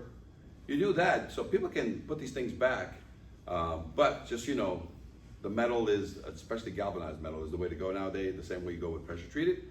So let's continue. Let's see if I'm gonna machine gun the rest of this seminar, because we started a little late, and just keep talking. So guys, we had a nice little class about rusty, okay? That's what we call them, rusty. We have all the pieces that would prove what's inside that you can't see, and that a load test may find if you want to risk the people load testing. Otherwise, when you do a pre-load test evaluation, I got plenty of evidence of rust in the V top, V bottom, or symmetrical rust jacking of 1/2 inch. I'm not load testing nothing. And that person should invest the money instead of spending $5,000, $10,000, or $15,000 to load test a fire escape. They should spend it on bolts and paint. So what's the price range? Typical three-story fire escape with stairs all the way to the ground. You want to know some numbers? What you guys are facing? Ready? The terrible threes. They will get a price to fix that fire escape for $3,000, $13,000, and $23,000 to restore it to the point where it doesn't need a load test. Oh, and you can ignore it for the next 25 to 50 years. You just keep it painted because you put silicone in every connection, that even if the paint just blows off this fire escape, the connections are protected by this sealant that is now available that wasn't available when they first built this. And the only thing you could do is keep it painted, but as soon as paint got a crack because of heat and contraction, guess what happened? That crack is all it needed for the water to get into a connection and do what it did here to this one, right? So where do you get $3 grand? $3 grand you get it from the welding witch doctors. Can a welding guy fix a fire escape? He can without his welding machine. So you say, hey, welding guy, you have all these other tools in your trucks. The one I don't want to see at this site is a welding machine, because is there a law against welding on a fire escape? If all of a sudden you welded a fire escape and it hurts somebody, right? And you allowed this fire escape to be welded, first of all, without a permit, you know what I'm saying, without a fire watch, right? Without a hot permit. So there's some part where we have to be responsible for what's happening in your city. So can a welding witch doctor without a welding machine fix a fire escape? It just change bolts. So those guys are still around, guys. You just tell them no welding is allowed. You got a bolted fire escape, fix all the bolts. Can you leave the rust inside? So as long as he goes there. So this is available. You don't need, there's not just certain companies that can only fix fire escapes. Every welding fabricator, every ornamental iron worker in your city can fix your fire escapes. Got it? There's not just one company. The restoration, repair versus restoration, is the removal of the internal rust. Pretty simple. So welding witch doctors with no welding machines can fix fire escapes. Ornamentals who build these fire escapes, can they fix fire escapes? Question. Yes. What about welding under the direction of a registered design professional? It's a code. It's a law that says you can't see is there welded fire escapes out there? I already said there is. Once they're built in the shop. But is it a code or law in Massachusetts? Well, there we go. Didn't I say that was going to come up? So there's a law here that says, from the granddad of fire escapes, it's only one state put it in to help them control welding witch doctors. They said, welding witch doctors, change bolts, please. Like, dude, for $3,000, I should show up. I start welding. And like they did in Boston, I think it was 2014, they're fixing this building with welds, caught this building on fire, the shed, burned this entire building down to the ground, not the original one they were on, and it killed 2 firemen who were in knocking on doors doing what? Get out. Get out. You guys remember that? I think it was 2014. Those 2 firemen got killed. And what was the cure? The cure was they said, oh, we need hot permits. That's what it is. Meaning they still allow welding to happen. No, you can't weld a fire escape. You can't weld, because what it needs to do is it needs to have this. The connection was built like this, has a bolt in it, and when it heats up in the summer, it needs to do this, guys. That's what that thing is. And when it cools in the winter, it needs to do this. And I know we don't get many earthquakes, but we got one. And it needed to do that during the earthquake. That's how they built them for 100 years. That's how they built them, right? And they said you can't freeze that connection. You can't freeze it. And you can't freeze it with rust still inside of it. So that's all. So I've just made it that welding witch doctors still have a job. Changing bolts, removing rust. Ornamentals still have a job. How much would an ornamental charge for a 3-story building? He'll charge $13,000. Okay, you wrote the violation. They already got their first bid in from a welding witch doctor. How much? $3,000 all day long in Boston. All day long. The ornamental comes in and says, no, dude, what I have to do, I was at a class. I have to restore. I can't leave any rust inside. The welding witch doctor is going to leave all the rust inside because he wants a job again in how many years? It's like an annuity, guys. They're making money. You never pass. Okay? Restored fire escapes will last 50 years in structural recertification. Because we put in the connection, once we tear it apart, we prime it. Good idea. Remove all the rust. Good idea. Inject it with silicone, so when you squish the thing back together, guess what happens? You go, guess what we do with our finger? There's an example of it right there. The black eyeliner that you see there, that's 35 to 50 year paintable silicone. So you can let a fire escape that you've restored today do nothing to it structurally. That's why there's a warranty. 25-year structural warranty. Never paint, because paint only lasts 7 to 10 years, right, guys? So the owner must keep it painted. But even if they skip cycles of paint, why isn't the structural connections tearing itself apart? Because you put silicone in there that didn't exist when they built it in the 1900s. So that's how easy fire escapes are. They got a 1/4 inch of steel in every direction. The amount of surface rust that you lose, surface-wise, because you didn't paint it, is nothing. But the amount of rust that will eat a connection is exponential, meaning you got it under a tree and there's a drain that's putting water on it. Come on, it's like the Titanic. You guys know the Titanic is rusting and it's collapsing on itself. You guys know that, right? even though it's down so deep, but it's surrounded by H2O. What does the O stand for? So all you need to make rust is, the water, any moisture, and any air. And why do we seal it in paint? So it doesn't get one of those, or it doesn't get both. It doesn't get any more water or any more paint. Any more oxygen. But as soon as you have as soon as you have oxygen and water, it has to rust. That's how it protects itself. So you guys know that if you leave this alone and you don't scrape it all the time, it'll last. It'll deteriorate until it's gone. Copper has its own oxidization. It's that green oxidization. Aluminum oxidizes. So when it oxidizes, it's its own way of saying, I'm going to protect myself until somebody paints me. So if I go here and I start scraping one of these bars only, just keep scraping one of the bars and bring it down back to shiny, that bar will eat itself because it'll keep giving oxidization out to basically create a protectant, unless you give it paint. All right, so this is the next one you guys are going to see is me up on a 12-story fire escape that the insurance company brought me in to inspect this 12-story fire escape. There was about 6 firemen up on the 12th floor, and all of a sudden, the platform pulled away with 6 firemen on it. And the only thing that held it was one little through bolt on the railing.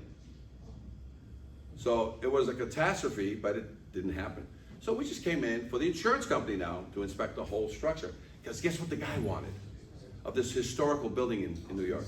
He wanted to replace it he didn't want to keep it anymore. He says, just replace it. He goes like, no, you haven't maintained it. And the only thing that the insurance company wanted to fix was just that top part, but even that was a catastrophe that didn't happen. So, watch this. Hey, fire escape guys.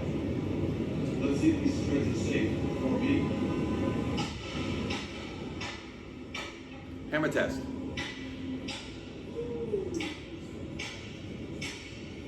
Tappy tappies.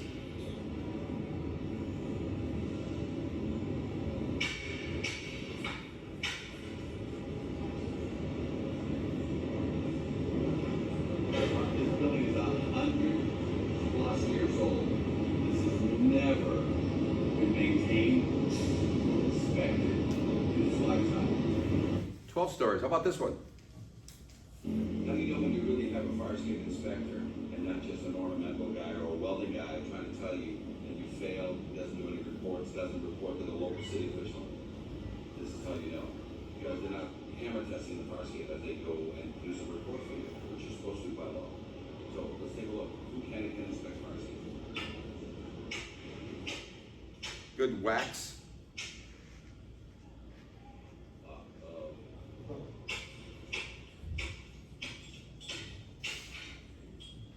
Four bolts holding that thing. Well, they weren't bolts then. Look at that. With every tread comes a tenant or a fireman if you haven't maintained as required by law. The law says every 5 years you must check this. So, this is the thing that we're facing with you guys right now. Probably out of the 100% of the inspection you guys have, probably 75 are going to be wood-based, 25 are going to be iron-based on some of your downtown structures, 2- and 3-story buildings, because that's pretty much it. You guys are up to the tree line kind of thing. Maybe in some of your downtowns that are a little bit bigger, you're going to have some things still around from the 1900s to the 1950s. And just, the only way out of that was a fire escape. On theaters, a lot of your theaters have a fire escape as the only thing out. Get those inspected right away. Like right away. Why? Because they're not good. Why? Because I know. It's not and just, out of all the states that have the most inspections in the US, Massachusetts. Because you have that it's on a document somewhere. But like you said, here we are in 2018 saying I don't like something, and it takes till now to finally get a decision, or they start fighting it. They call the mayor, they call somebody else. It's a code. You're supposed to maintain 2 means of egress, okay? So, what we've done, and I talked about the law, the Oregon state law. Let's just briefly look at that. Can you guys pull that out? Understand that the first code The 1104, so it says industry, Oregon Fire Code 2022. This just came out in 2022. One of the best codes in the nation is Oregon's code, only because of their exception, because their code and your code is the same code. Fire code and IBC code, it's all the same. It's materials and strength and examination. Who can examine it? You know what I'm saying? So it's all the same, right, guys? But all of a sudden they put an exception. Let me tell you, let me read the exceptions to you. The testing intervals for fire escapes that have all connections replaced, reinforced, or duplicated may be extended as specified by the design professional or if approved by the fire code official. So what's that mean? That means a properly restored fire escape that comes with a warranty from the manufacturer / repair guy of 25 years. Can you imagine guaranteeing that your fire escape is going to pass structurally for the next 25 years? Imagine getting that from an ornamental. That's the standard. You want to get a 25-year structural warranty because they went and removed all the rust. Got it? So that it's right there on their code. Imminent safety hazard. When the fire escape component is determined to be unsafe, imminent hazard condition, the fire code official and the building official shall be notified immediately where required. The building shall either be evacuated or an approved fire watch shall be provided until the fire escape has been repaired and approved by the building official. So when you think something is unsafe, Mr. Latter, I forgot what's your first name? Al. Al. You know what I'm saying? What can you do there in combination with your fire code official? Vacate the building. Too much money? Put a fire watch on it. Do something else? I don't know. You got to do something to put up scaffolding? Yeah. Deem the fire escape unsafe. Put up some scaffolding. If it's a construction site, you know, the construction stairs for construction work. If it's a site that has people living in, including children, you want 3 feet wide, 7-Eleven rise and run. There's plenty of scaffolding companies that will give you a tower all the way down. Let's continue reading, guys. So, so fire watches. So can you do something to a building that it's an unsafe situation for firefighters as well as the building tenants? Well, in Oregon, they said, let's put that in the code. Let's help these two people talk to each other, because sometimes building officials don't talk to fire officials. I don't know why you guys don't play volleyball well together, but you guys, everybody turns out for a funeral, man. Everybody. But stop these funerals, okay? Posting of the fire escape condition. Each fire escape shall have signage indicating current conditions posted at the lowest balcony or as directed by the fire code official. Signage shall be clear, visible, legible, and weather resistant. There we go. Yellow or red or pass. And it has condition of the fire escape. It's bad, it's under repair, or it's a white one that fell on the ground there, right? Date of the posting, that's important. When did this crazy thing start? You got 30 days, right? Site address, obviously, so nobody steals these cards and put it on somebody else's building. And other directed by the fire code official, because you know who watches buildings after they're built? Fire, okay? So if all of a sudden in the nation they started giving fire escape certifications over to fire, and some of the IBC codes, you know what they say? They've eliminated the 1001.3, you know what that says? See fire, because they maintain the signage, they maintain the exit signs, they maintain sprinkler systems, they have some sort of certification process of watching something after it's built. Okay, approved signage shall be provided till the fire escape is taken out of service, going red. Fire escape stairs and balconies shall be signage posted at each entry point to the fire escape. Fire escape ladders shall be posted with signage at the roof and at the lowest balcony as directed by the fire official. So signage, and then it finally passes, guys. Attached 7 to 10 feet off the ground. Everybody can see it. Everybody knows. There's a date on it. So tenants and fire officials and building officials, when they walk by the building, what they get to see? You do for what? You do for an update, a new certification. All right, guys, it's in red. It's in their code. Can you take this little piece and just make it a local ordinance? I don't know. Can anybody? Can we do that? This little piece, this little exception. Massachusetts, can they amend their code to just have this exception, which is a mix of the NFPA, the building code, the fire code, and then also OSHA. So Oregon has a code that basically blended all the codes for the protection of who? tenants, and then first responders of any kind. Because how many times have we had people in an ambulance taking somebody out the window because for some reason that person had to come through the fire escape? I've seen a few of those.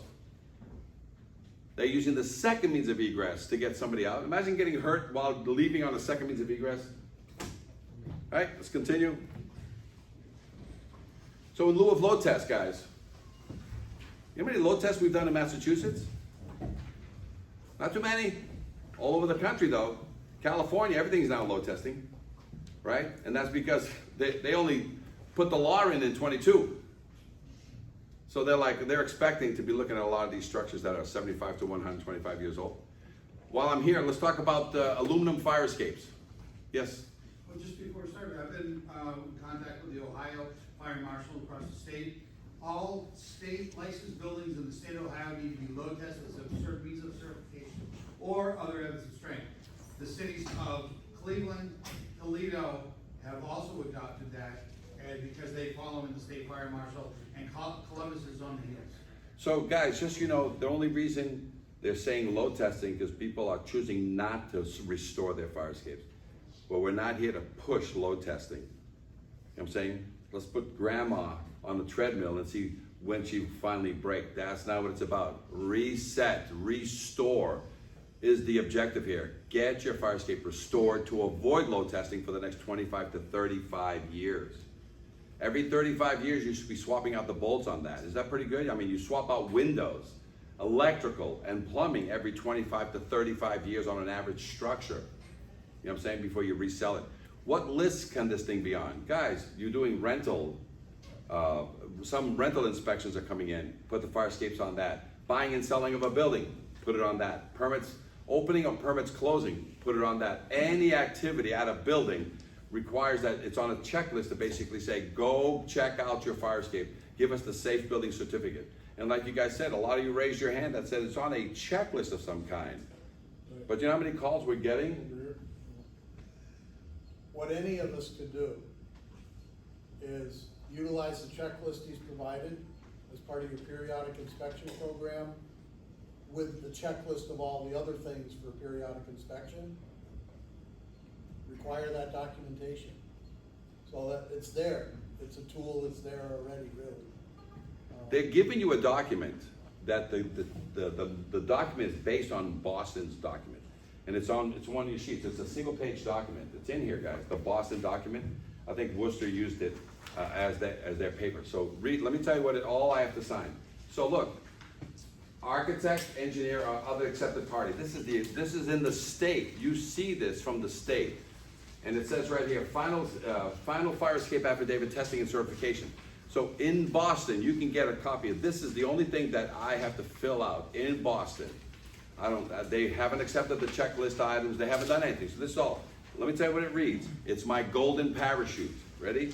All exterior bridges, steel or wooden stairways, fire escapes, and egress balconies shall be examined and/or tested and certified for structural adequacy and safety every 5 years by a Massachusetts registered professional engineer or others qualified and acceptable to the building official, which includes a G3 licensed ornamental guy that does railings and window guards. Even if they've never touched a fire escape in their life, they have a license to inspect fire escapes. Okay? So it's still, just so you know, I think that's wide open, Dave. You know, if you can say, guys, people have to have not a G3 license anymore. They should have a G3-F license, meaning they've come in and augmented their license to include, or an F3 license. You know, something that says, I'm a fire escape guy, and 3 people have agreed with me from the licensing board, right? Is that licensing in Boston only though? Yeah, you go in. This is how you get your license. If anybody wants a fire escape license, come with me. You need to go in and talk fire escapes with That 3. wouldn't apply other. No, I'm saying, I'm using that as an example how easy it is to be a railing and window guard guy and go in and say I do fire escapes. And because I don't need to talk fire escapes when I go get my license. You know what I'm saying? I walk in, sit in front of 3 guys, and they say, oh, what do you do? Railings. What else you do? Window guard. What else you do? That's it. Little small welding repair. Okay, here's your G3 license. The fact that you used to be able to use that in the whole of Massachusetts. Now only Boston allows G3 guys to sign off on fire escapes. Cambridge and Somerville, and Chelsea, you need a structural engineer to sign off on fire escape. Question? No? I'd say Beverly is one. Yeah, everyone has gone to reduce who can sign up. But here's all that the engineers and the architects are stating. I certify that the fire escape, the exterior bridges, stairways, and fire escapes, fire balconies, serving the property at this address have been examined in accordance to the state building code 780 CMR, section 1001.3, that any repairs that may have been required are substantially complete, and the structure is structurally adequate and safe for use. That's a golden, and it's that day, guys. You know what the date is here today? That date. Somebody gets hurt tomorrow, what do I say? What does an engineer and architect say? It's not a 5-year certificate. It doesn't say, I guarantee this thing is gonna go for another 5 years, guys. That's not what he's saying. I looked at it today. Today I didn't fall from it. Today it didn't fall on me. Painted, looks like it's been maintained, even though there's all kinds of rust. There's all kinds of rust in the connections that I'm just about to sign off on you guys, right? But then all of a sudden, if I made them sign the Lowell confidence test, it asks, is there any rust in any of the treads that you're gonna just not look at anymore? You guys understand, they'll sign this document all day long in Boston. But they won't sign the confidence test, 25 questions, too much liability. So that's all that confidence test is, guys. Call Worcester, call Lowell, or call us and we'll give you a free PDF of this so you can just put your logos in your building. Like you said, just there's a questionnaire, that's all this is, guys. But it's a questionnaire you must sign at the end that says, I have done all these things, and that's why I am certifying this. And so these are nationwide now. A lot of states have started to use the questionnaire. Okay, let's continue going. So the signage, other evidence of strength, matching the 4 codes together. I'm sorry that I'm just rushing this, but everybody understands. The codes have all been there. The only code that matters right now, guys, is 40 out of the 50 states, it's IFC, 10 out of the 50 states, it's IBC, but they all say the same thing, examination, right? And the strength of a fire escape, 75 to 125 years old. You've been getting opinions till the present day. Today, I load test fire escapes so that I can go to bed at night and that fire escapes don't bite and hurt somebody. Here's the scaffolding actually, this is the OSHA code, 1910.37, if you want to write it down somewhere. If anybody's doing a building, OSHA is there for the taller structures, but for the smaller structures, especially residential, they're not around. But the code says very clearly on that, the exit routes must be maintained during construction, repairs, or alterations. So if you don't have... This is for industry. This is not the Correct. construction standard. No, I'm just saying that the OSHA is controlling the people who show up at your site. That's what I meant by this. And it says that in 1910, you must maintain, for the safety of your workers, you must maintain 2 exit routes at all times, certified. And what's that mean? That means that this is what it looks like. So if the building is occupied or not occupied will determine what kind of stairway you put on this thing. And this means that the fire escape, which is on the back side of this building, is not in use right now because it's getting repaired, it's getting replaced, so this is going internal. My point was, it would be, the standard would be 1926, not... Oh, 1910? 1910's for factories, inside the factory, et cetera, how they do their stuff. This is for workers that are working on a building construction. 19.27? 1926? I'm sure you're gonna find a comparable section. Yeah, stating the same. Yep, thank you. Guys, here's another one. Ready? Wood? We got wood. Wood, man. We got wood everywhere. Let's take a look at this one. From a surveillance camera mounted inside this new view of last weekend's multi-level deck collapse in Wildwood and the panic that follows. People were on and below 2 upper-level decks that came crashing down Saturday evening. The second level falling first. On the video, a man appears from the rubble, his hand on the front door, before others come rushing from inside to open it and help. Amid the chaos, a man then emerges from the debris with a young child in his arms. They fall through the doorway just as the 3rd floor deck collapses. This gentleman's actions were heroic and life-saving, in my opinion. Police body camera video we first brought you Thursday captured a team effort to rescue a volunteer firefighter trapped under debris. The deck is the same size as the one to the left of it. Including children and firefighters from South and North Jersey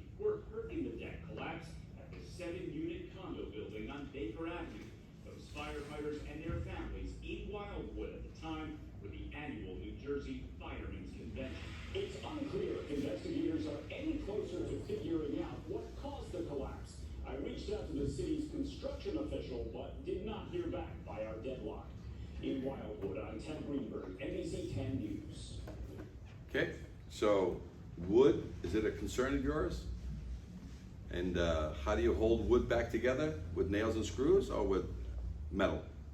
Throw as much metal as you can to basically, you know, get these things to be secured while you're thinking about replacing the deck. Maybe you're buying, you're extending the life of that deck just 5 more years.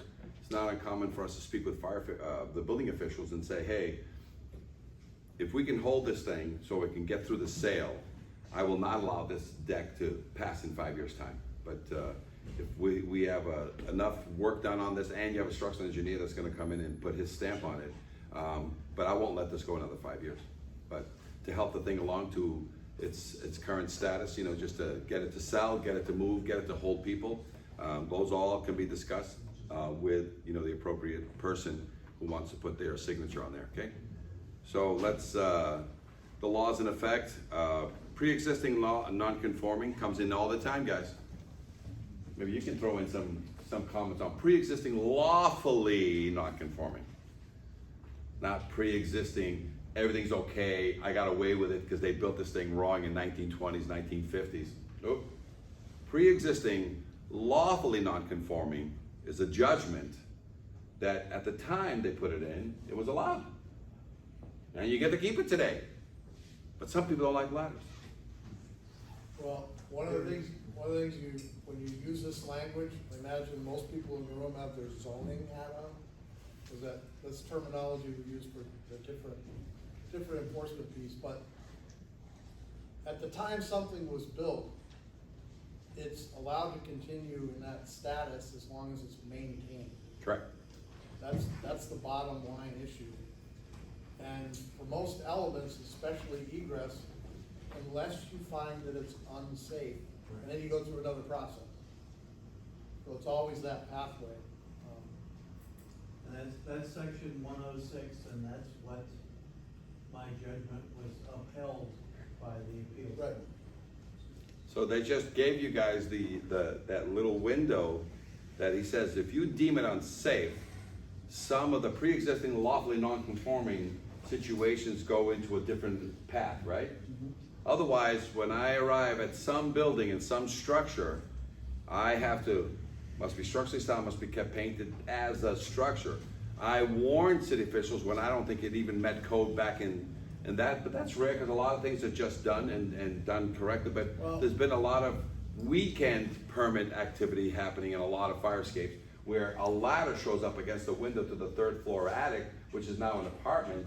And what do I do that? That's a great question. If you get a date for when something was done, which is another whole thing, you're able to do that, and there was no code at the time, that's one issue.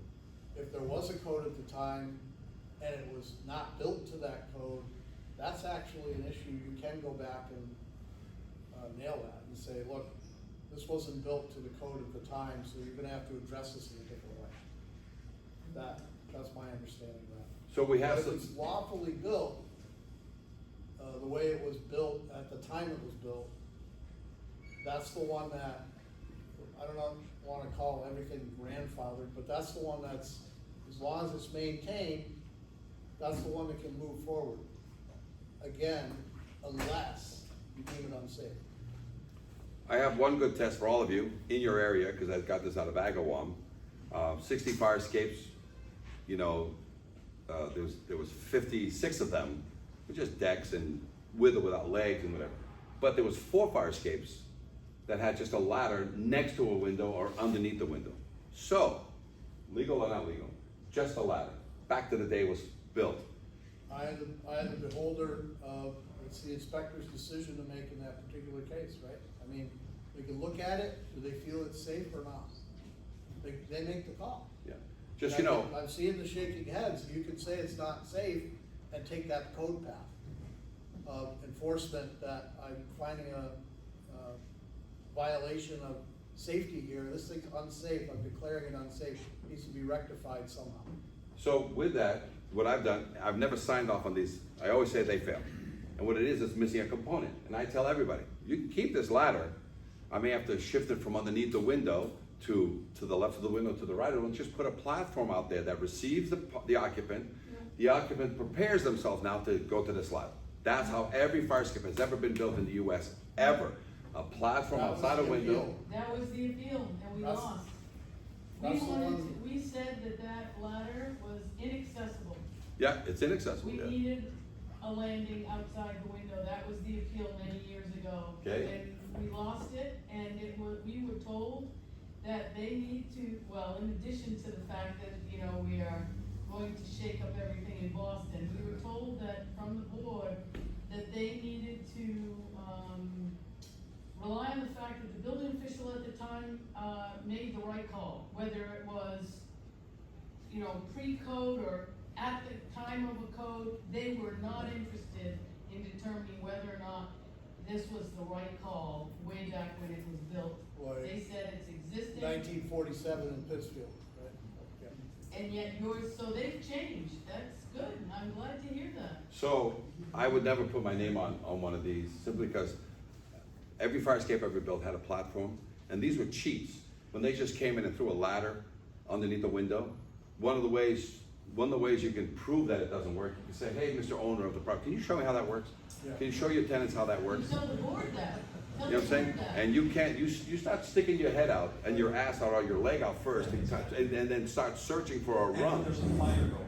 And there's a fire going. Let's get a fire going on your ass.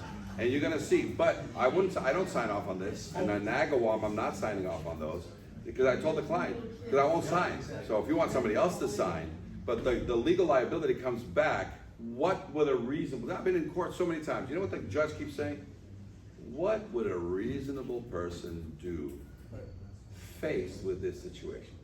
Well, the reasonable people on the board that day were too afraid of what that. Yeah, set a was fire, involved. set things on fire. And by the way, in Boston, very rare is it missing a platform.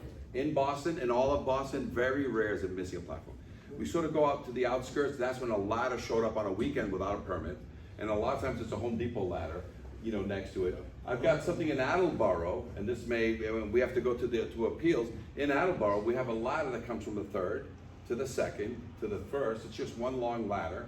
And we said, just all you need to add here is a platform and then change it so that you come from the third floor to the second floor and not to have a long ladder that you fall 25 feet, you're dead. So you land on this platform, cross over to the side, and then continue with the same ladder. And North Attleboro said, denied. I said, no, it's already, so I could have gone there to save this old gentleman who's 85 plus years old. I could have said, you know what, I'm just gonna certify this ladder to basically just move it along. But I said, no, he's trying to make it better by basically allowing the tenants to get physically out, and the tenants are now changing to be his children's children, you know what I'm saying? And so he goes, look, you know, I never liked this, but they denied it, so now we have to go to appeal to basically say, because Attleboro wants, North Attleboro, full staircase to the ground. The guy said, listen, then, Cisco, if you won't sign on this, I'm just gonna find somebody with one eye blinded, and I just need the ladder to be certified. And he'll find that. You know what I'm saying? We'll help him find that. But that's not the case here. So it's missing a component. The day it was built, it was done without a permit.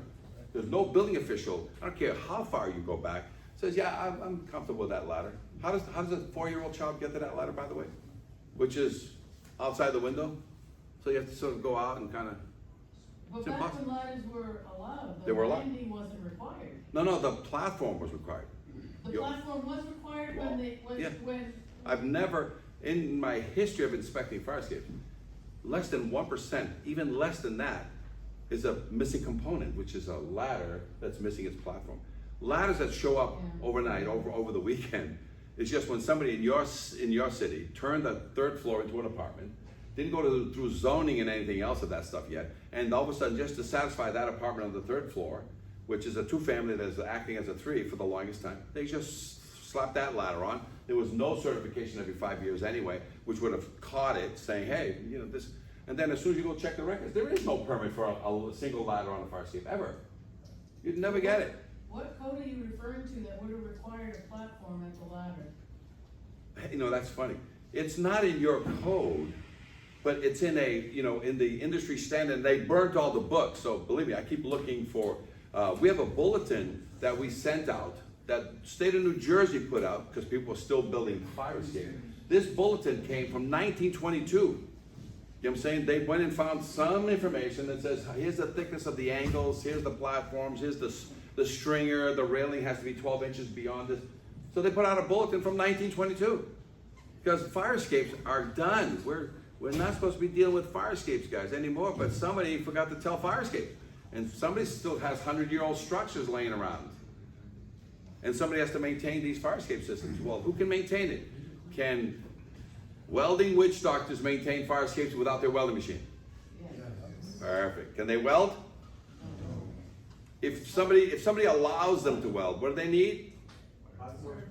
Yeah, a hot permit, right? But can I weld fire escape? I got a welded fire escape here. You need a procedure.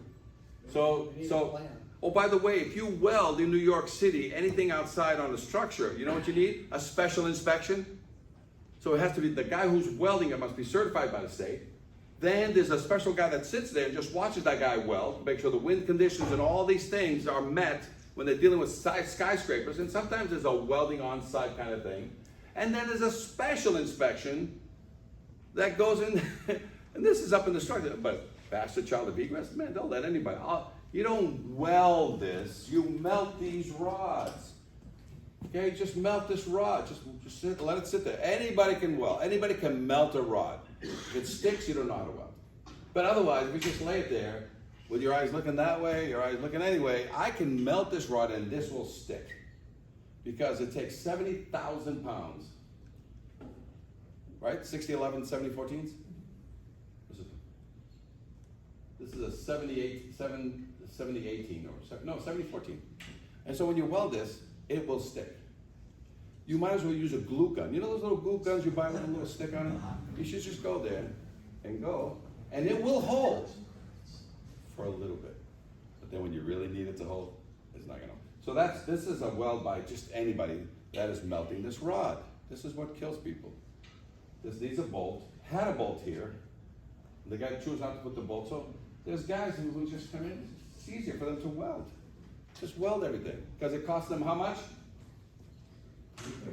Ornamental iron worker in your city doing a three-story fire escape, full, starting to restore it with the watch of an engineer who's gonna take another $3,000, so 13 plus 3 more equals 16. A fire escape company that just restores and gives you a certificate for 25 more years structurally.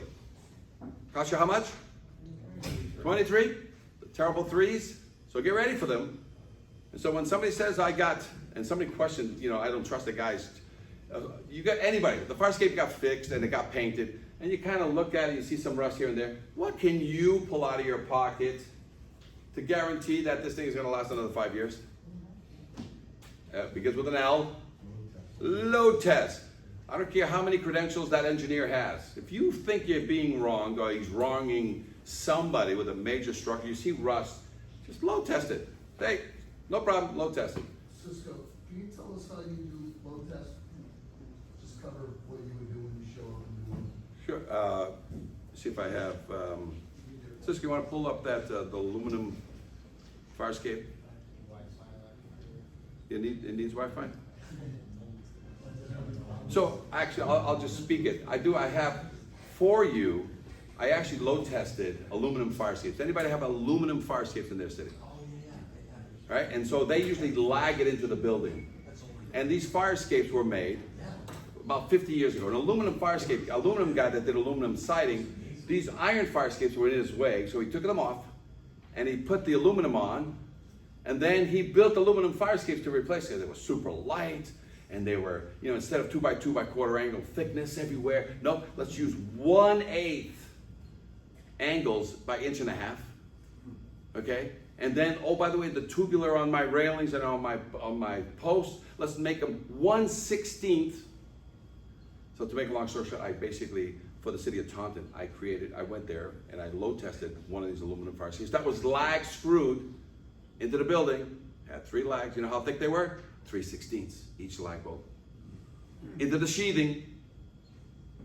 And I said, you know what, I'm gonna go down there and just rip one of these fire escapes off the wall. And that way we just get these aluminum fire escapes off the list, because, now the whole town had to do every aluminum fire escape was just deemed unsafe, whatever. So I put 100 pounds on it. I've got these weights that I can put on the physical fire escape, or I can keep it on the ground. I use cables and I just yank on it. I got a video and we put it out to all the NBC. I will send it to you guys so you guys can just send it to yourselves, you know, and watch me load testing a fire escape. I show up with a cart and I got all these ammo boxes that I fill with sand and lead. Everyone weighs about 35 pounds. You have the mathematical up and then you basically cable it and you yank on that. And I was ready for this aluminum fire escape to fall to the ground. Except it didn't fall to the ground. It held. I'm like, holy bananas. So, do we have to take down all these aluminum fire escapes? Nope. Other evidence of strength, the authority having jurisdiction shall accept by load test or other evidence of strength, NFPA 1927. You need an out, right? Because somebody 50 years ago let this crap go up without a permit. Oh, by the way, 2 line rails, no bars. So if children step out, they're gonna fall right through. Pre-existing lawfully non-conforming. Any permits on any of these? No permits. 50 years ago. And we have thousands of these to do in Fall River, New Bedford, Taunton. Why? Because that's where the guy has his factory down there. And Lowell. So the key right now is that you guys have some wood structures that need load testing. You have some cement structures that need load testing. Some abnormality or a fire escape that just showed up and it's weird. Can we load test it? And then can you under the code say that it's pre-existing lawfully non-conforming? It's a decision. I don't make that decision. Every fire official every building official makes that decision. And if he deems it unsafe like he did with ladders on a case-by-case basis, what's that mean? On a case-by-case basis, that is going to be addressed. And can they appeal? Sure they can. Can they do anything and everything? Sure. So in your city, if you want to start getting rid of some ladders on 6 family buildings, but not 2 family buildings, can you do that on an individual case? Sure you can. You can do. There's lots of things. So fire escapes were built in the 1900s all the way to the present day. So the job is, are you inspecting them correctly? Who's inspecting? Do they have a checklist of some kind, which we have there, right? And so the case right now is, now that you're aware that there is other options to these fire escapes, load testing is one. Full refurb is what we recommend. Stop load testing these things. That's not what the test was for. Let's see when grandpa breaks or grandma breaks under stress. That's not what we change the bolts. Get in there, scrape it and paint it. And can this fire escape last, left unpainted, with all those sealed joints and connections? Sure it can. We're not letting water and air get back to any of those bolts. Yes, question? Yeah, a question came up during the break about a fire escape that's gone pretty far. Do you replace it? Do you store it? And you mentioned that 95% of the time it's more economical and better because it doesn't trigger an upgrade condition to restore what's there as opposed to replace it. The life of a fire escape is just that. Its restoration is the next step, not replacement. Because like he says, you trigger. Your 24-inch fire escape now may not be able to come out of that window. The change of use in the building is going to trigger something else. And by the way, sometimes fire escapes are triggered when you go from an apartment complex to a school all of a sudden, and these 24-inch fire escapes no longer last anymore. Now you need a full 3-foot wide, 7-Eleven rise and run, galvanize this, galvanize that. No windows, you have to have doors to exit out. Fire escapes are unique. They're a solution to 95% of everything is pretty common sense in fire escapes, 95%. 5% is these odd duck ladder situations, wood decks, combos where cement has been added into the mix, and on a case-by-case basis, sometimes with the state's help, of just what are we trying to do here. But the trigger point seems to be the word unsafe structure. It opens up a different pathway because you can say, you know what, while I'm in this city, I'm going to eliminate as many of these ladders as I can. The next guy can come in and says, yeah, I'm not like Al.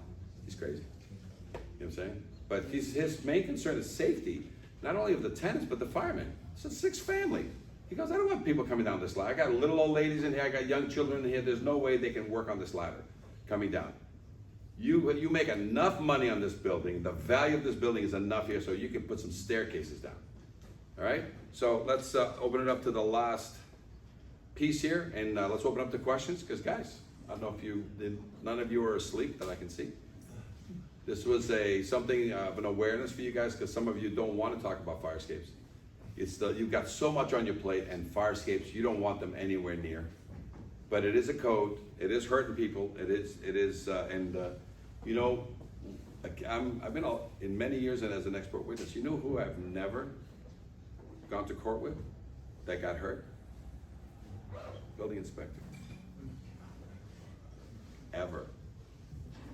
Building inspectors don't get hurt on these things. You look at them, you write violations on them, but you don't step on them like firemen do, and you don't step on them like tenants do. And guess what the nation's new smoking room is nationwide? Fire escapes, right? It's my little garden, it's my little smoking room, and they've changed from cigarettes to so many things you can smoke now, but you can't smoke them in your apartment. Only 6 though. Well, you can't put a plastic bag over there. Yeah. The new smoking room, guys, look at all these, okay? These are all the things that are out there. How about these? Are these all exterior steel wooden stairways, guys? In Massachusetts, they have the word all. Anybody know what all means? If you're gonna expose it to weather, if not, enclose some of these all systems, put it inside the envelope, guess what I don't look at anymore? Even 3 feet off the ground? Yeah, even 3 feet off the ground. But a lot of times when I get to a city, you know what they make me look at? Iron fire escapes only. When I mention to the owners that, by the way, yeah, it's not what my guy said. And I know my guy, I golf with him on every weekend, you know what I'm saying? So, decks, guys, catwalks, I look at all these. Anything that exits a human. Crossovers, that's Bentley College crossover, I inspected that bridge. It does say bridges on here, right, guys? I don't do state bridges, but I have to, do I inspect that private bridge? People have estates and they have these little bridges going over little ponds. We have to inspect those? Exterior buildings. All exterior, steel wooden stairways, balconies, bridges. Oh, then they mentioned fire escapes and egress balconies at the tail end of this code 1001.3. Oh, there's the ladder underneath the window. Mr. Owner, can you show me how that works? How you stick your head out the window, unlatch that Home Depot ladder, and then it falls the rest of the way. It's a missing component, guys. And by the way, that's an unsafe structure. Yes. So, what do I need? I need to just start declaring everything unsafe structure to help the building officials not have to, oh, well, the code didn't say about it's an unsafe structure. I won't sign on it. Okay, I agree with you. Let's go down a different path. And what's the conclusion here? If I put a balcony, will you be satisfied? On this one situation, not your 6-family situation, you know what I'm saying? If I improve it as much as the code, you know. I need to know where that window is and how you get to it before I can say it's gonna be safe. Perfect. You see, guys, see the power you have? Unsafe structures. Right. By the way. Also another piece there that you'd also look at, okay, they did a fire escape at the time because that was a way to deal with it. But now the conditions are, if you have the property, you're not limited by space on the outside. Why not build a full-size, fully compliant means of egress and exterior? Or install a sprinkler system. All right, let's cover that sprinkler. I've heard this thrown at me quite a few times. And the sprinkler system solution on a lot of these buildings is that as soon as you sprinkler the entire structure, there is no need for a second means of egress. Is that a correct statement here in the code? Depends on the building. It's a gray area. It's a gray area, but I've seen it offered as a solution to eliminate or not put in a second means of egress. Are you Everybody, talking an existing building? on an existing building.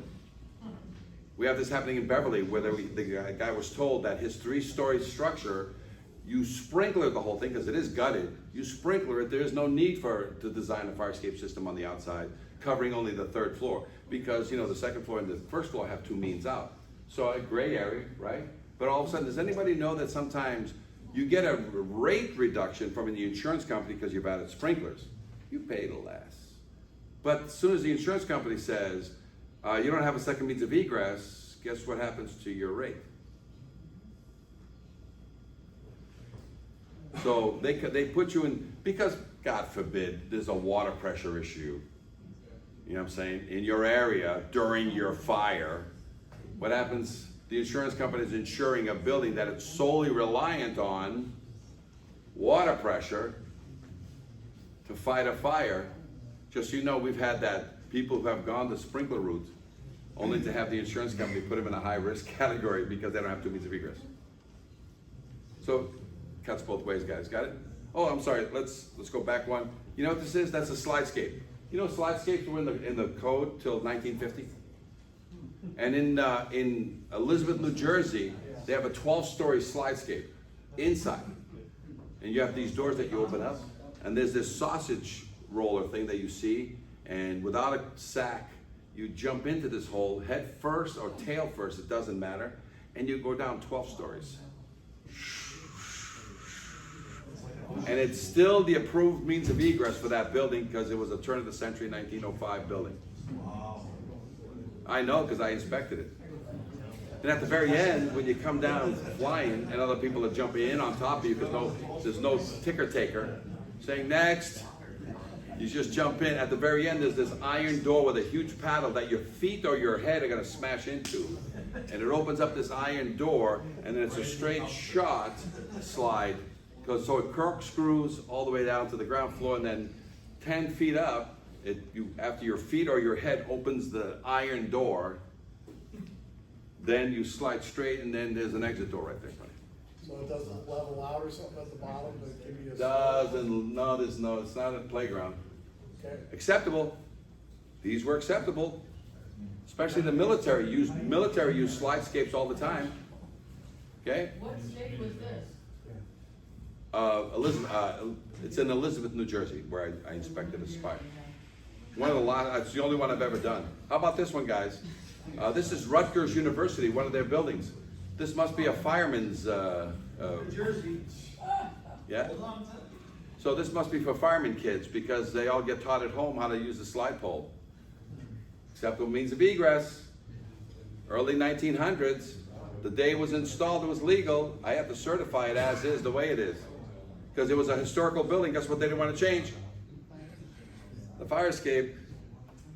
How about these bag ladders? You guys got bag ladders? They sometimes call the second means of egress. This is the third means of egress. You can have 17 of these in your house, but you can't have any one of them represent the second means of egress. Even those ladders that you stick outside your window and you pop it, it's an aluminum ladder that pops open. Again, no platform outside the window, and so you can prepare yourself to get on. So some of these pop up overnight with no permits. Spirals, guys, are they allowed? Second means of egress? Plenty of them, dude. Plenty. All right. The rule, and as a matter of fact, if I could say, can I put in a ladder if all of a sudden I've exhausted every possible means on a building, you know, alleyways between two buildings? Can I use a ladder as my final point back to the ground, even though it's against the law? Even though it's against the law? So I've had cities that when you've exhausted all means. Now what that means also, can I put in a spiral when I got plenty of room to put in a full staircase? Can I put a spiral when I got plenty of room for a full staircase? Nope. But some people do. So these are all over the place. Cantilevers, out of balance. This is what cantilevers out of balance look like. You know how they cheat it so they look horizontal? There's gonna be a little chain on the tail, guys, keeping it horizontal. Otherwise you release that chain, guess what happens to the cantilevers? They all point to the sky, the heaven. That's where you're heading if you can't get out of the fire, okay? All right, so the documentation, I'm gonna just rapid fire this, guys. Tags. This is what a tag looks like on a fire escape, guys. Going down an alleyway, is that white sign there pretty clear to the fireman that it's okay to get on there? In a smoky situation? Guys, got it? So we're just gonna go quickly through here, the confidence test. Please call Lowell, please call Worcester, and some other cities have taken these on. Don't have to listen to us, listen to them, because they've gone through all their steps. These are all codes nationwide, all right? And I'm gonna show you that a lot of times code is written in blood, so a lot of times you need a dead person on the ground, tenant and or fireman or both, in order for things to start happening. And guess what they blame? As soon as there's somebody hurt or injured or dead on the ground of a fire escape. Building officials, you guys are the root of all evil. We are all powerful. You're all powerful. This is another fire escape that I was involved in that the guy used to fix engines and he fixed fire escapes. Put in a new roof, put only back half the fire escape bolts, and guess what happened? He's trying to sell the building, and him, real estate agents, and people buying and selling the building, they all fell one story only. Lawsuits, lawsuits, lawsuits. There's another lawsuit one here. So guys, I'm gonna end it here. And guess what fire escapes are now nationwide? It's the new meeting room. It's the new smoking room. It's the new hang room.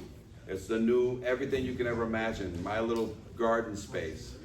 Everybody is stepping out on these and performing live load tests. You know what I'm saying? So guys, thank you for the class. That's the end. I'll be sticking around a little bit more if you want to have questions for me. You want to give me your card. You want some information. Thank you again for coming out on this beautiful day.